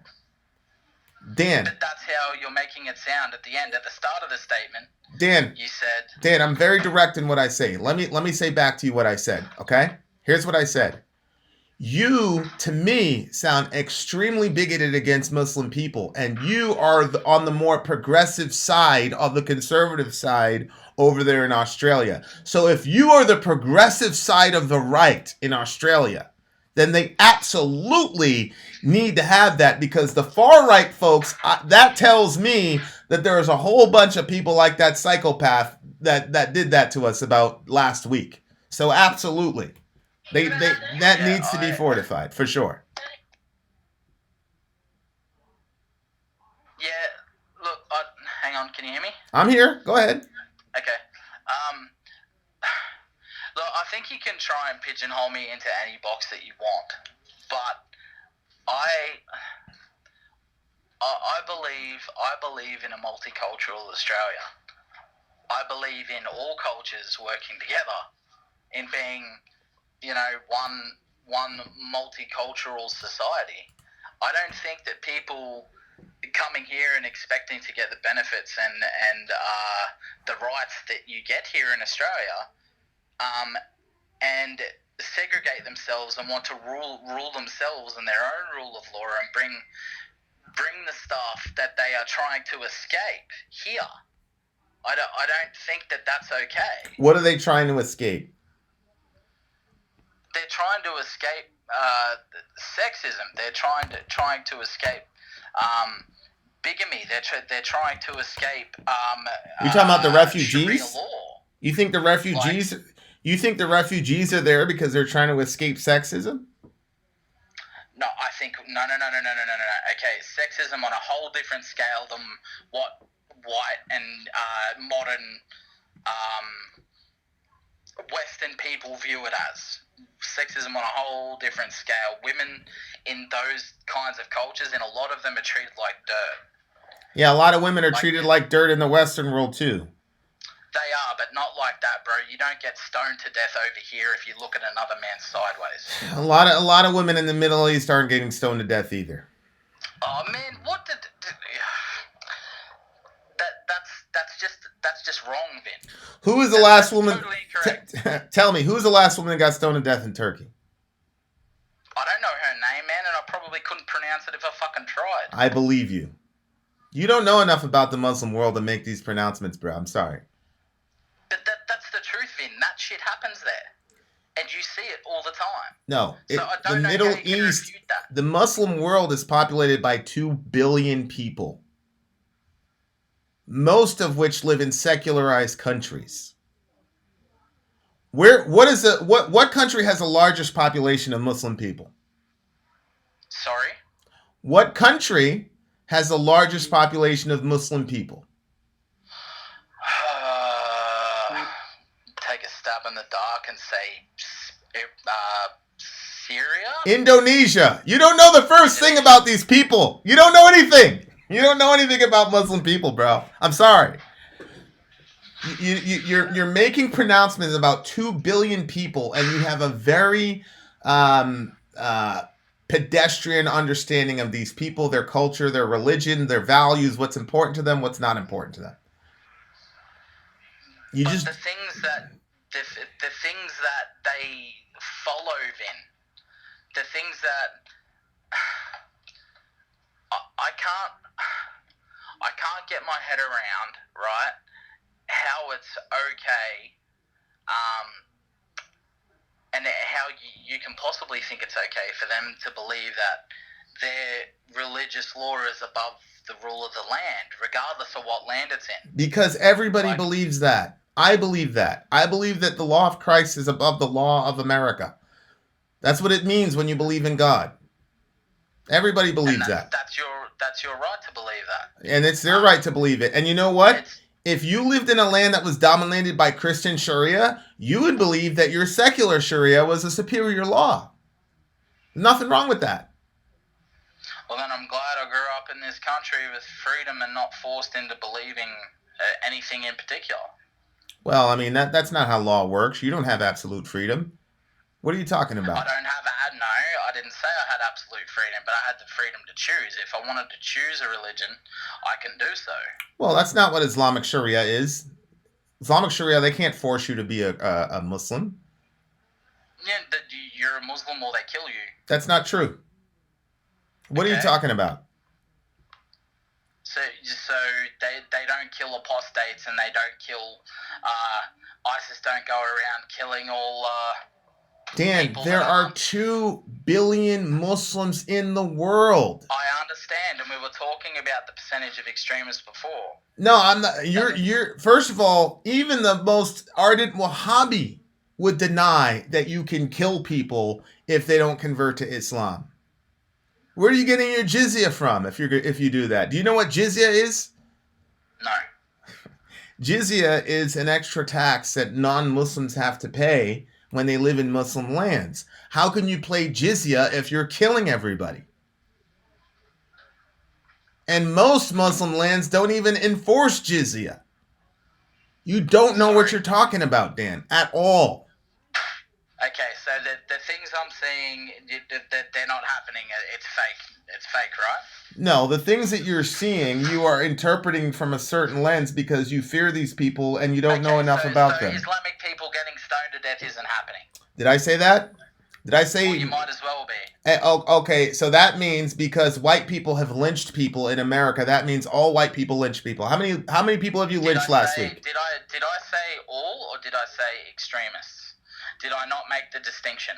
Okay, so what's the difference? There are extremists in every religion and socioeconomic group. There are, but the big difference is, right, in that, what did you say there were? 2 billion Muslims on the planet? How many are extremists? 5%? That's probably being very conservative. I don't believe that 5%. That's a lot of potential suicide bombers, mate. Man, I guess we should just go and blow them all up, man.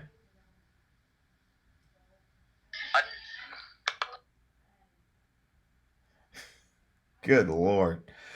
I just let my call. I don't agree with that either. Well, I mean, why not? I mean, shoot, man. There's 2 billion of them. 5% of them are violent. Man, we should just kill them all. That way, we don't have to worry about it. How do you pick which one's which? You're putting words in my mouth. I didn't say kill them all. Yeah, the facts are no terrorist attacks have happened in Australia. Not yet. What? You're wrong. 100% wrong. Well, what I'm saying is at the level of your guy that went around last week and killed all those people when they were praying. There's been nothing like that in this part of the world. I'm saying I'm talking about in Australia. Yes, in Australia, no, there was nothing at that level, but Okay. there was people killed a couple of years ago in Sydney in a chocolate shop by an Islamic extremist. I remember. So don't tell me it doesn't happen here, man. It does. It didn't happen at the rate of your guy, though. He's an Australian. No, but how is he my guy? I'm not a fucking Nazi, dude. He's an Australian citizen, and it seems to me... Yeah, he's an Australian citizen. Right. Hold on. And Australia... I don't condone the dude's actions. I didn't say you did, but at the end of the day, he's one of your guys because he's from Australia. And Australia, in response to that, is saying, we need to ratchet up our security because we obviously underestimated the white nationalist strain here. So we need to make sure these people are protected. You should be happy about that. I understand, but not at the expense of, like, when farmers have been screaming for aid for 5 years, man. You're the one saying, you know, live and let live and compassion and all that sort of stuff. That's fine. But why not help the fucking people that needed it first? My brother, when did I say that I didn't care about the farmers? I didn't want to help them. What I said was the farmers are not in imminent mortal danger. The Muslims are. That's why you spend the money to protect them. I don't think they're in imminent mortal danger. Well, it doesn't matter what you think. 49 of them got blown away last week by one of your guys. In New Zealand, bro. In New Zealand. You just told me that New Zealand has a very good affinity with Australia, and the killer was Australian. But that doesn't mean... Yeah, I understand. Where did the killer originate from, Dan? Australia. Okay, that's why Australia is saying we need to help these people. Good Lord. All right. I understand that. All right, I don't understand how you can donate $30 million to fortify mosques and not help the farmers at all. I just explained to you what the logic is. I'll let you have the last word. No, you're right. I've made my point. You've made yours. All right, salam lech. All right, take it easy. You're supposed to say wa alaikum assalam. You're supposed to wish me peace too. I don't know how to say it, bro. Don't be mad at me because I disagree with you. I'm not mad. I wouldn't call in and argue with you if I knew you were going to agree. I'd call in to have the discussion because we have opposing views on the subject. Yeah. It's no fun. The discussions need to be had. Yes. That's the whole. Is this not the whole reason you have this forum? I'm with you. I said that mostly for the audience so that the onlookers can, because most people don't know our relationship. We also have another conversation that we need to have. Look, when we go on leave, we're about 2/3 of the way with our marathon recordings done. So I'm going to have a lot of free time after that. So we're going to be able to catch up with our other discussion that needs to happen offline. Yeah, we've been saying that for 6 months, bro. I'm not going to hold my breath. It's going to happen. Don't worry. I'll make a believer out of you. See what I just did there? Yeah, no. See what I just did there? Man, I just think that... I will have the final say because I just thought of something I was going to say before and didn't. Okay. But why can you not help the people that are already here and then, like, the people keep saying, why not help both? And I think it's because helping farmers doesn't win you votes, man. When there is something like that's just happened in New Zealand and then you go and put money into fortifying mosques, that's going to win you votes from all the people on the left. Well, I'm not on the left, and I would vote for that. I know, but I mean all the people on the left that are your guys, Vin.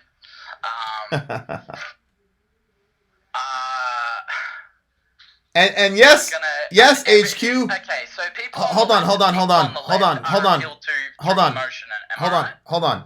Yes, HQ. Those are my guys doing the shootings in the school. Absolutely, they're Americans.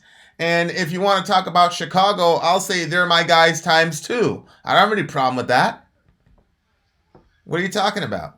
Is that supposed to mean anything? Of course they're my guys. They're Americans. Those are my people. Go ahead, Dan. Where was that? Yeah, so what I was saying was, the only reason they are coming out and giving all these money, the same reason they do the donations to Indonesia when there's like a weather disaster or something like that, is for votes. That's the only reason they do it. And I think the same thing's going on here with the mosques. They're trying to make the best of a bad situation. They've completely ignored pleas from 90% of the farmers in Central Australia trying to get aid for the last 5 years, and it's not fair. It's not fair at all. I think, help fortify the mosques. That's fine, but help the fucking farmers too. Well, we agree. I agree. Help the farmers. But you're saying you would, from the way you were saying it, fuck the farmers, fortify the mosques. No, you asked me why this money would come to these people, and my answer was they're in immediate mortal danger, and the farmers are not. And so you have, if you have limited resources, then you channel it. Here, in Australia, not in New Zealand, in Australia, the threat isn't here. There's I don't understand how you could. Muslims are in danger. You're wrong. I have no idea how you can say that when the shooter was Australian. The shooter was Australian, and there's clearly some right-wing animus in your country. So yeah, I think there's a credible. There's fucking extremists everywhere. I agree, and so because of that, they would do well to protect the mosque. I'm glad they're doing it. I hope they do more. And I can understand that, but my point is, it's purely for votes. They didn't do it to help the people. If they did it to help the people, they would have helped the fucking farmers 5 years ago. That is the point I'm trying to make. All right. That it's purely political tactic. End of story. All right. It's absolutely disgusting. All right. If your Muslim Australian neighbor benefits from people's political tactics and it keeps them alive, then everybody wins. The politicians win, and so do the Muslims. They get to pray without getting blown to smithereens. That need help. Huh?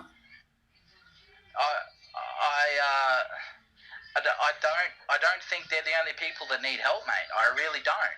And I think they're in far less danger than we are of losing our horticultural industry. Okay, so that I completely disagree with you on, but the previous point I agreed with you on.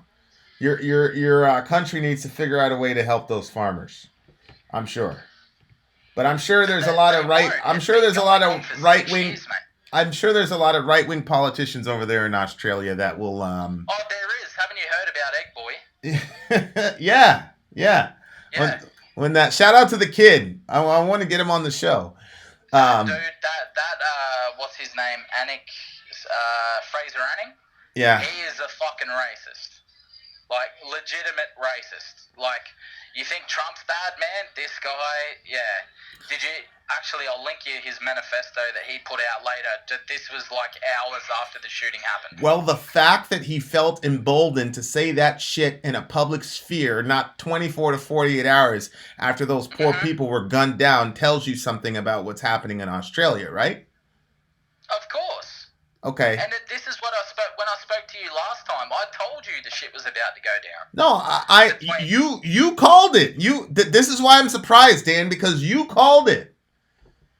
You prophetically, you called this, I don't know, 3 months ago. You said this was going to happen. I knew it. Like, you could see it, man, what was going to happen. Okay, so if you predicted it was going to happen, how in the hell can you come on here in front of these beautiful people and tell us that it's not necessary to protect these people? I did it. At what point did I say that it wasn't necessary? No, you're saying that the only reason they're doing this is for a political ploy. Because it is. All right. Because it is a political ploy. It's the same shit when all the stuff was going on in West Papua, and we donated $50 million to help the West Papuans. You mean Papua New Guinea? Yes, West Papuans that are being brutalized by the Islamists over there. the West Papuan natives and the Indonesian Islamists. So, yeah. So we donated $50 million there because it was all over the news and they were looking for votes. And the same shit's happening now. They're capitalizing on what's going on in the current affairs. All right. I got to get out of here. I got some TV to watch with the kids. Too easy, mate. Have a good one. I love you, my guy. Have a good one. Love you too, man. See ya. That's how we do it here in MA. We disagree stridently, but at the end of the day, we love each other. Every beautiful people except for Jen. Jen, I am neutral about. All right. That was a good one. I was certain we were going to be able to talk about Mueller and Michael Avenatti getting arrested. And apparently there's $190 million going to the Australian farmers. Damn you, Stephen Doss. You should have called up and jumped on instead of having me do jihad with this guy. Definitely much respect to Dan. Dan is my homeboy. I love him. He loves me. We disagree on pretty much everything, but that's what it's about in Middle America. It's not about agreeing all the time on every little thing. Okay. So much love to everybody. Much love to Pony. I'm so happy, Alec, that I saw you here in the chat, even though you were spouting your anti-Muslim stuff, and then you're advocating for incest, which, of course, from an atheistic perspective, I don't see how you could deny it. But yeah. Why all the Muslim words, Vin? What's that about? Muslim? Well, I love Muslim people. I love them very dearly. They're very dear to my heart. Also, Arabic is a term that Arabic is a language Christians were speaking long before Muhammad was a glint in his granddaddy's eye, sallallahu alaihi wasallam. So, yeah, I mean, that's just who I am. It's just who I am. Vin, how dare you give Dan 30 likes? The farmers need it way more. Yeah, Sori's good, man. We've been having walks. We've been taking these, like these 2 milers. I'm going up for. I probably have a floating bone at the top of my foot that I got to get fixed before I can go full bore into my summer stuff. But we're pretty excited. We've got about 6 or 7 weeks for Orion. Orion, I'm pretty sure, is going to come before his due date. And so we got Cradle of Filth on Monday. Next Monday, we've got about 30 other videos to shoot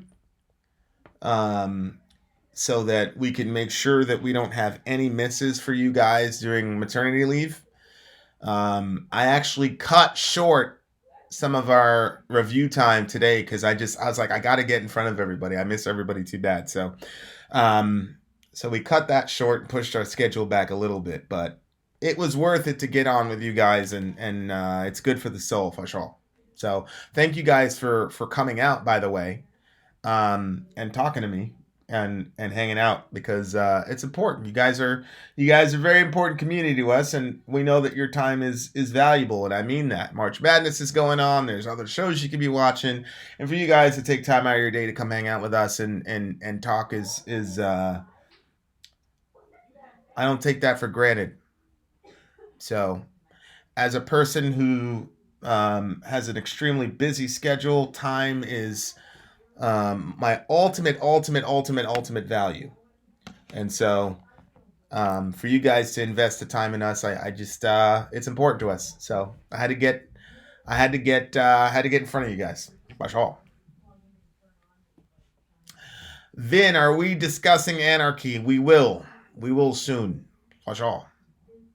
Vin, can you do me a favor? A student wants to be a singer, but she's really shy.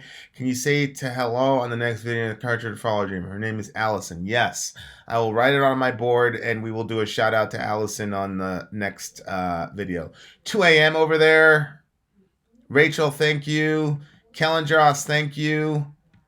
Anthony, thank you. Kyrie, all you guys. Whoa, that's a lot of love. That's a lot of love. So, Jay, All the old heads, all the new heads. Thank you. Did the shoes you bought help the foot pain? Yes, but we used to have a saying in the other world, and it was, are you hurt or are you injured? And I think that I'm injured is the issue. It's not that I'm hurt. I think I have an injury, and I think there needs to be some sort of corrective on it. I got hurt. / injured in another world, and they didn't really encourage us to go treat those things. We had to tough through it, and I did, but now I'm paying the price for it. Becky, we love you, girl. That goes without saying. Peter, I got to tell you, man, you're close to my heart. I think about you every day. Don't get weirded out by that. Yo, get me a MAGA hat, Leah. I will rock that MAGA hat. We're really once we have Orion and really settle into our stuff, we're really gonna put a lot of effort into Middle America. Buy a beer with this. HQ, I will definitely buy a beer with it. For sure. For sure. Thank you. Vince from another world. It explains a lot. Yeah. Yeah. Yeah. Next time I call you, Jay, friggin' be awake, bro.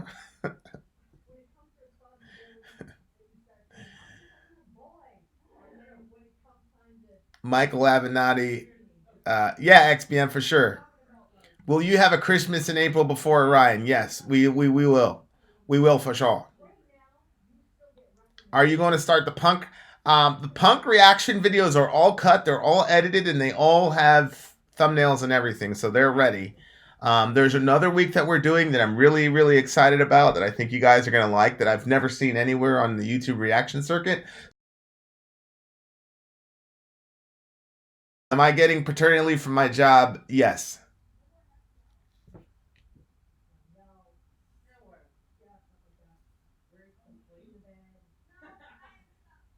But Leah, I would definitely rock a Little Kim. I was a Little Kim guy.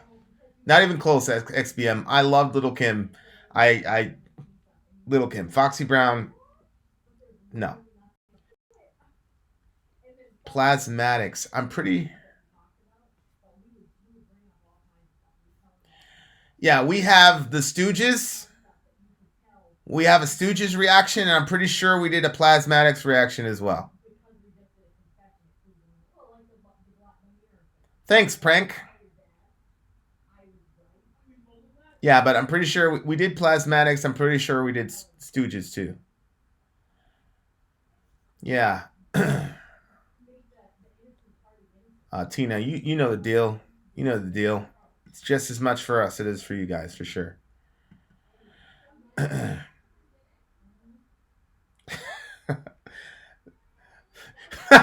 Thanks, video dude. Nas or Rakim. I'm gonna have to. Yes, I've read. I don't know what much Kierkegaard is, but I've read me some Kierkegaard for sure. I had to after all that Nietzsche. Nas for me, and that's just because I came into hip hop just before Rakim. You know what I mean? So Nas was for sure. Captain Fantastic, do you mean Marvel? Because we watched it for Sayla's birthday. Sayla recently had a birthday like 2 days ago, and we took everybody out to see Captain Marvel. And oddly enough, the girls didn't like it. It's like, here's this movie about female empowerment and all this, and they were like, Lil Uzi's the best rapper of all time. I hate Lil Uzi. I'm a better rapper than Lil Uzi. I've got like a Fuck the Police song. But it's really, really angry and violent, and so I'm like kind of hesitant to release it. I had to talk to Story about it. I got to figure it out. And it's a precaution. It's like it's a story, rap like it like there's a genre within rap where the rapper tells a story. And so it's a story about a guy and whatever, but I'm shooting a video for it and everything, but I'm like sitting on it. I don't know what to do with it. I'll probably do like a Patreon release or something and then pull it after, because it's it's gonna get it's gonna get it's gonna be it can easily be misinterpreted. Say it that way.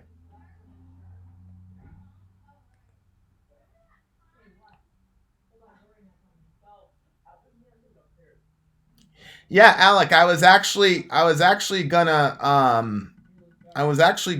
release it to you. I've got like the dirty version that's not like cleaned up and stuff.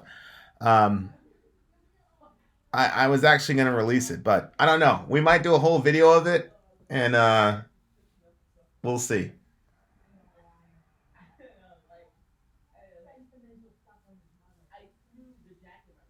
The best rapper is Shaquille O'Neal. I believe that for about 5 minutes. Wu Tang or Mobb Deep? Oh, I gotta give it to Mobb Deep. And you know what's interesting is like I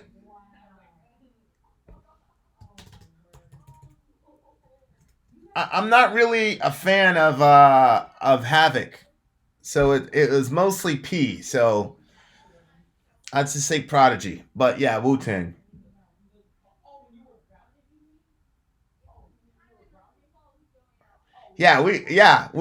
We should definitely have a rap battle. If somebody wants to come on and like battle me, like have a rap battle on one of these things, then yeah, Eminem is the goat. Why am I not surprised, Dan, that you think that?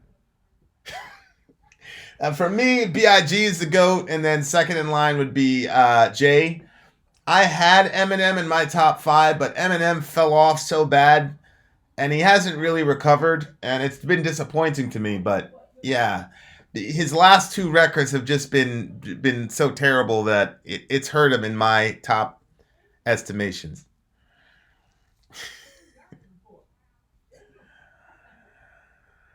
Hollywood Undead, yeah, we should. It's about how Christians are using money to get people to believe in God. It's really good. Yeah, yeah, we should. Hip hop died with Biggie. Yeah, hip hop. I'm East Coast all the way.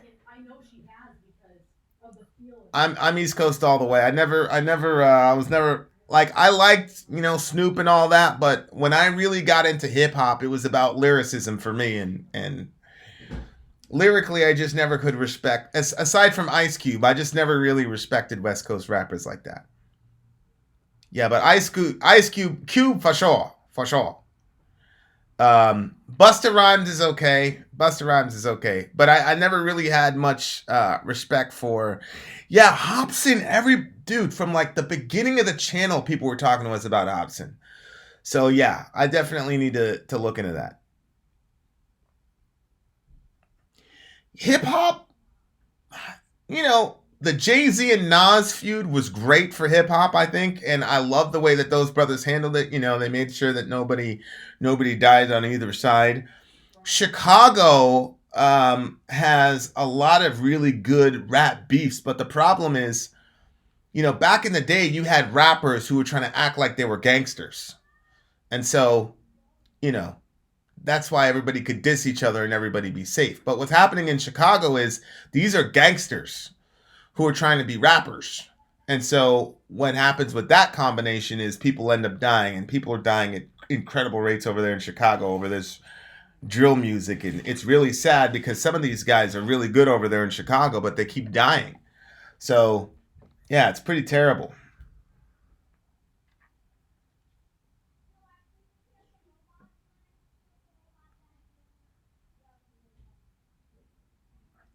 Thanks, Anthony. Death Grips, I've never heard. Vanilla Ice is a goat. I'll have to check out this Death Grips. Yeah, I agree, XBM. I lost respect for KRS probably over the exact same reasons as well. Big L. Big L was I patterned my rap when I was in New York. I patterned my rap style between him and Mace, because him and Mace had that similar type of style. Um, yeah, Big L was like I was more of a Mace guy, but when Big L died, that was crazy. That was a terrible situation, for sure. I got love for Beastie Boys. Actually, I got mad love for Beastie Boys. I'm surprised there isn't, that Beastie Boys haven't been able to get into our channel, but It happens. They're like avant-garde rap. Okay, now I really need... Who is this, Jen? Jen, message me this group. This avant-garde rap group.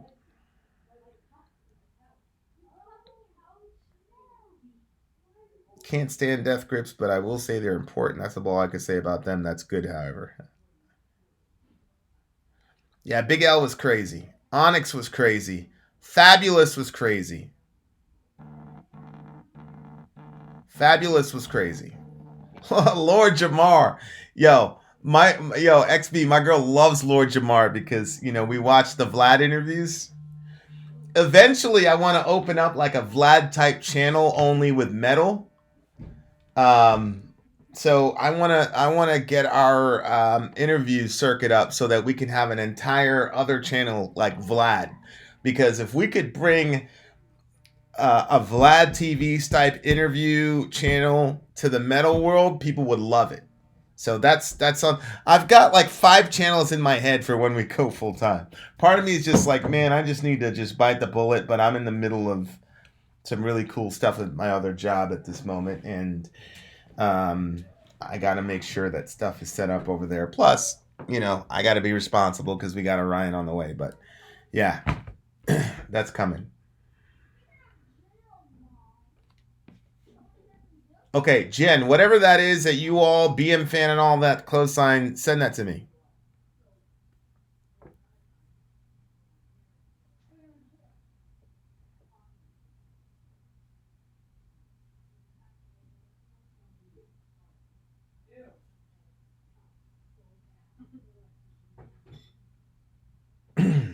Vin, best modern rapper. Geez, I don't even know what a modern rapper is, because I've been out of the loop for a year for some reason. I feel like I'm one of the best modern rappers.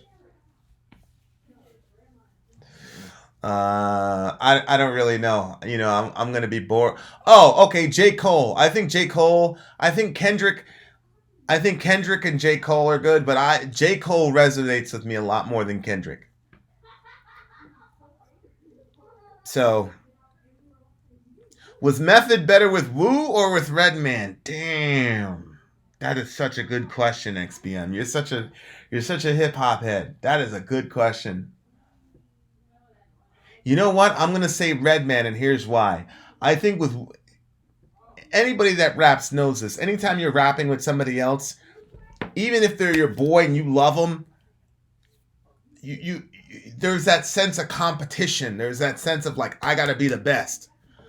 And so when you're rapping with 9 other people, 6 of whom really are not that good, it's easier to kind of put out a weak 16 because, but if you're going up, it's you and another guy and the other guy is up there, then you got to be up there. And I felt like Method Man forced Method to kind of get to that because there's nowhere to hide, right? Like if too hot for TV for cheesy, don't want to be hard, be easy. We all in together, going all out together. It don't take much to please me. Still Holmes never satisfied like the stone. You know what I mean? Like it made him raise his game up a lot more. Red is underrated for sure. Flip Mode versus Def Squad.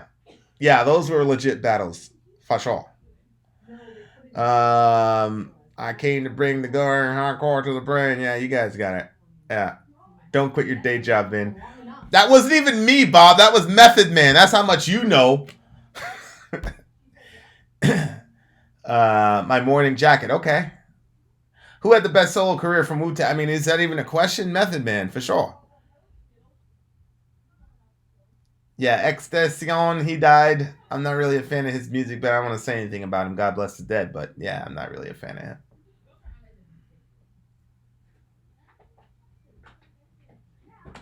It was probably Dan. Somebody gave my video a thumbs down, babe. Hey, we got to go. It's time to go. Mm-hmm. Okay, is that what that was? Mm-hmm. Gershok in the house. Okay, we got to say bye to these people. Look at this. Look at her belly. Huh? This guy he'll be here in a couple weeks for Yeah. sure. For sure. Soon enough. Yeah, his butt? I don't know. His foot's right here. Feel his foot poking out? Oh yeah. Keeps kicking it.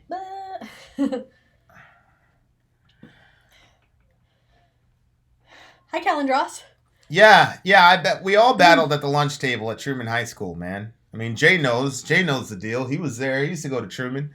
We all battled. Hey, HKVD dudes, thank you. Get some headphones and lose the Apple shirts.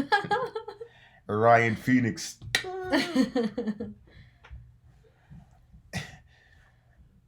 Yeah, we used to do that, and I also used to write rap for the gangsters. I used to ghostwrite for the gangsters. So yeah. Blue Hi, shirt, Jen, blue jeans, and... blue flag, blue do-rag. Huh? Overshadow Sean. I got a belly too. Not as interesting. Nice fetus. Yes. Anthony. We have a very nice XBM, fetus. Yep. We're having a fetus. Becky. Hi from Calgary. What's up? Oh, Ryan Phoenix. Oh, see what he did there? Aha. I don't like that he spelled that name that way. Huh? Scarface and Killer 99 Mike. dogs. Hey, Jay. Hey, Gershok. Oh, Scarface for sure. Scarface is, I put Scarface above Killer Mike every day of the week. Vin, you could go right for... I actually have a... that song that I'm not going to release or might release is over a Drake beat. It's over a modified Drake beat.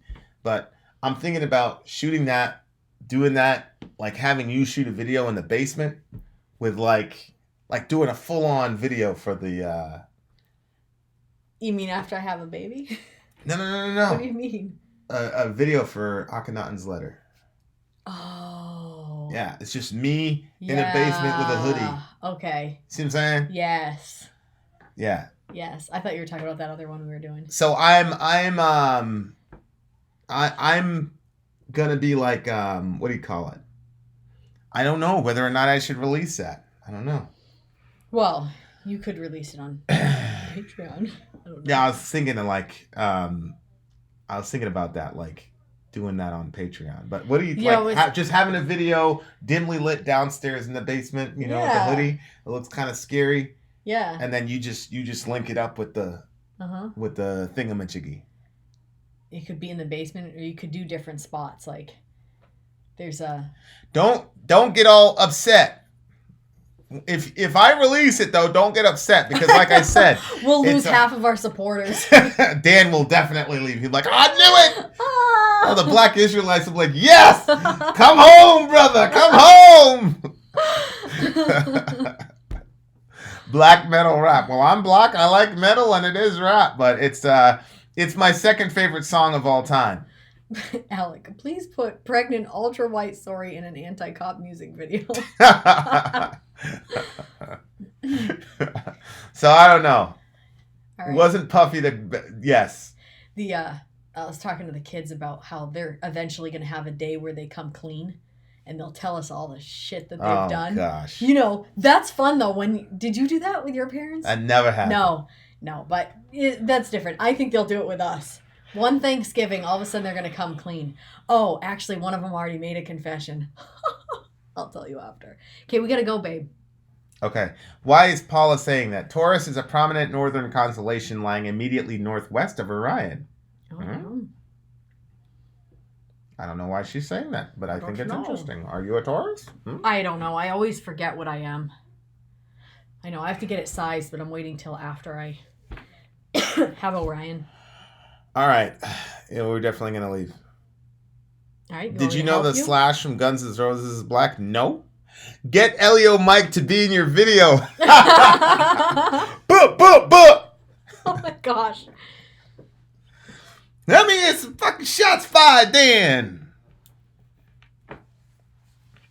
Oh, we already know who flooded the sink, Sarcast. They were already in there confessing. Who threw away all the plates? No, they already admitted that.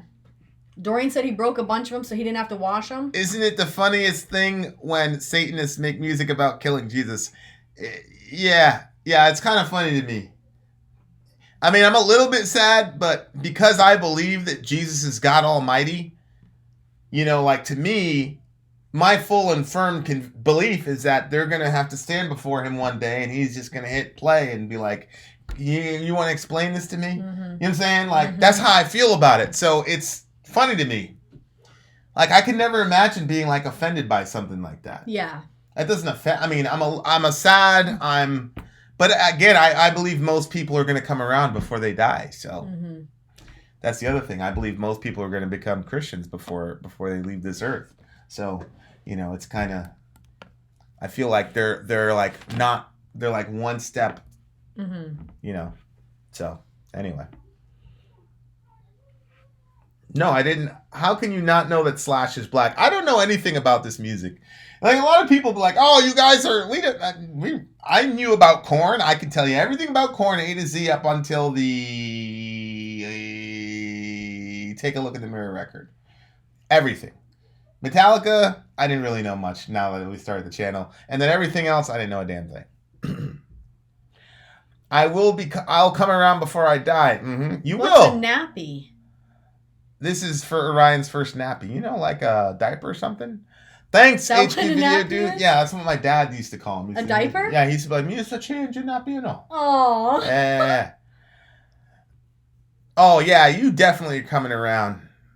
Of course, Peter.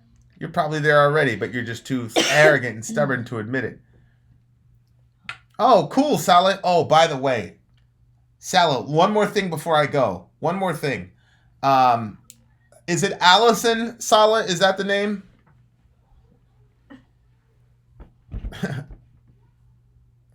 It's painfully obvious you know nothing about metal. Yeah, see? Hey, do a channel baby artist? shower. I don't know. We can't do a channel baby shower, M Death Fan, because somebody hasn't done a baby registry. So. Yeah, well. Vin, oh no, you butchered my joke. All right, babe, let's go. The kids are waiting. Oh my God. What? Speaking of which, there's apparently porn reaction channels now. Oh my word. I mean, I'm not surprised, but yeah, it's a good idea. But at the same time, it's like, is there really that much variation? I mean, I don't know. You know what I mean? I don't know. Sometimes when you know, like there's only two objects. It's like, you know what I'm saying? It's like, oh, boom, boom. No, honey. Remember when that documentary where it was like people that have gotten out of porn and what they have to say about it now and stuff, and like some of the stuff that they were saying that they were asked to do and participating in. Yeah, but nobody's doing a reaction to that shit. That's why like wouldn't they? That's like Isn't the underworld. that exactly what people want to see? A reaction to that? Most people aren't looking at that, babe. That's like really sick, demented people. They that's just like stuff they were from the saying underworld. no. They were saying on it that that's where it's going. People are bored with vanilla. Yeah. You think they're just missionary style is what everybody wants to see? They want to see all kinds of stuff and gross stuff. No, I think you're wrong. How could you know something? What do you mean? Like how that? could I know something like that? A naked person could walk by and you wouldn't even know that they were there. What does that have to do with anything? Say that sign over there said something about free books. I'm sure that the stuff that those girls are describing, those aren't going out for mass consumption. Those are like a specific I don't know how you would know something. A specific group of like really terrible, deranged people. Not regular people. I just don't think they're what a way to end a fireside. Thanks, Silver. Well, no, no. They haven't heard what these people were describing. So they're on your side, which they're always on your side. So you can have 100 reactions on the same position? What could you possibly say? Well, that's what I'm saying. I'm saying it's going to fizzle out as a channel because there isn't much variation. Or they're going to start reacting to the variations, babe. Yeah, and then people are going to do just like what happens with us. I'm out of here. Yeah, I think that you're believing more of the goodness of mankind than is actually there. No, I'm not believing that. You're ridiculous. I'm the original sin guy. Original sin's on the freaking Vingo. Like, obviously. Sorry is crazy mansplaining Vin tonight, questioning his intelligence. Anyway. All right, we have children waiting for us. Thank you, Vin. Allison. Okay. So we gotta mention Allison. She's a singer. Who? Okay. Allison will flip out. So she's a singer. We got to mention her on the next main stage thingamajiggy. Oh, okay. So we're just mentioning her? Or we're seeing... I don't understand. What is she? Talk her up, encourage the big homie, you know. Oh, okay. Well, as long as you know. And Original Sin finally appears. Yeah, exactly, Salah. What are you going to do? Judge your acting talents? You know what I'm saying? Like, yeah. I think it's one of those things where it's like, oh my God. And then it's like, oh, this again. You know what I mean? Yeah. All right. No Vingo tonight. All right, guys. I got to get out of here. Much love to you guys. Thank you guys so much for hanging out with us. We really, really appreciate it. I really appreciate it. We're working really, really hard to make sure that when leave time comes, that you guys have content or whatever. Yep. She's a student. She's shy. She needs some support. Okay. Well, I want to see some of her stuff. Oh, Salah, message Sorry on Netflix. On Netflix? Everyone go watch The Dirt on Netflix. Allahu Akbar. Thanks, you said XPM. You're joining back up on Patreon, so just message me when you do. Send me a link. Well, can't he message you on Patreon even if he's not a... Some people can and some people can't. Patreon is if you didn't completely pull out, you might be able to still... Thanks, Jason. Send me a message, so whatever. Yeah, if you can, send it. It's such a terrible... I've been trying to go on all day, and every time I try to get to my messages, it boots me out and saying that there's an error. There's literally been so many errors lately with Patreon. I'm like, I have a hard enough time like making sure that I make the time for it, and then when I get in there and it's not working, it's so frustrating. Yeah. By the way, is the $75 still going on or not? It is right now, but I think we're gonna have to kibosh that or let everybody. We're gonna have to stop that once the baby's born because it's 6 to 8 weeks of no. Why is everybody saying pull out? Because I said that, and as soon as I said it, I'm like, poor choice of words after our discussion, because I said, if you didn't already pull out talking about Patreon. Yes, but we were just talking about porn, and so... Oh my gosh. But as soon as I said it, I was like, no! Oh, there it is right there. If you didn't pull out, you wouldn't have that beautiful baby. God almighty. What a...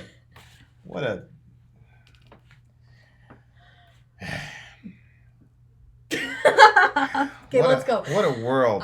I feel immature tonight, so I'm fine with it. Let's go, babe.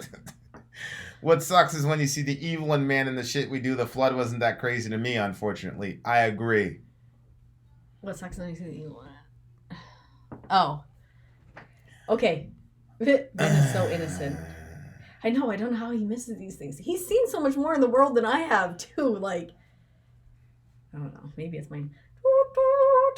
All right, babe, seriously. No, I get it. Pull out. No, whatever. I get it. Yes, but don't be condescending. You didn't know. No, it's not condescending. Don't touch me. Unhand me. You always do this. You always stunt in front of your friends all the time. What do you mean stunt? What's different? Anyway, I have to go. We have to go. God almighty. Look at this. God almighty. What a terrible situation. Oh, and now you're going to mock me. How nice. Black man in distress. We need to have a white woman in distress shirt and a black man in distress shirt. I want it holding waving a flag. Yeah, now we're going to have pull out this, pull out that. All right. Then out. Sorry, out. Gone.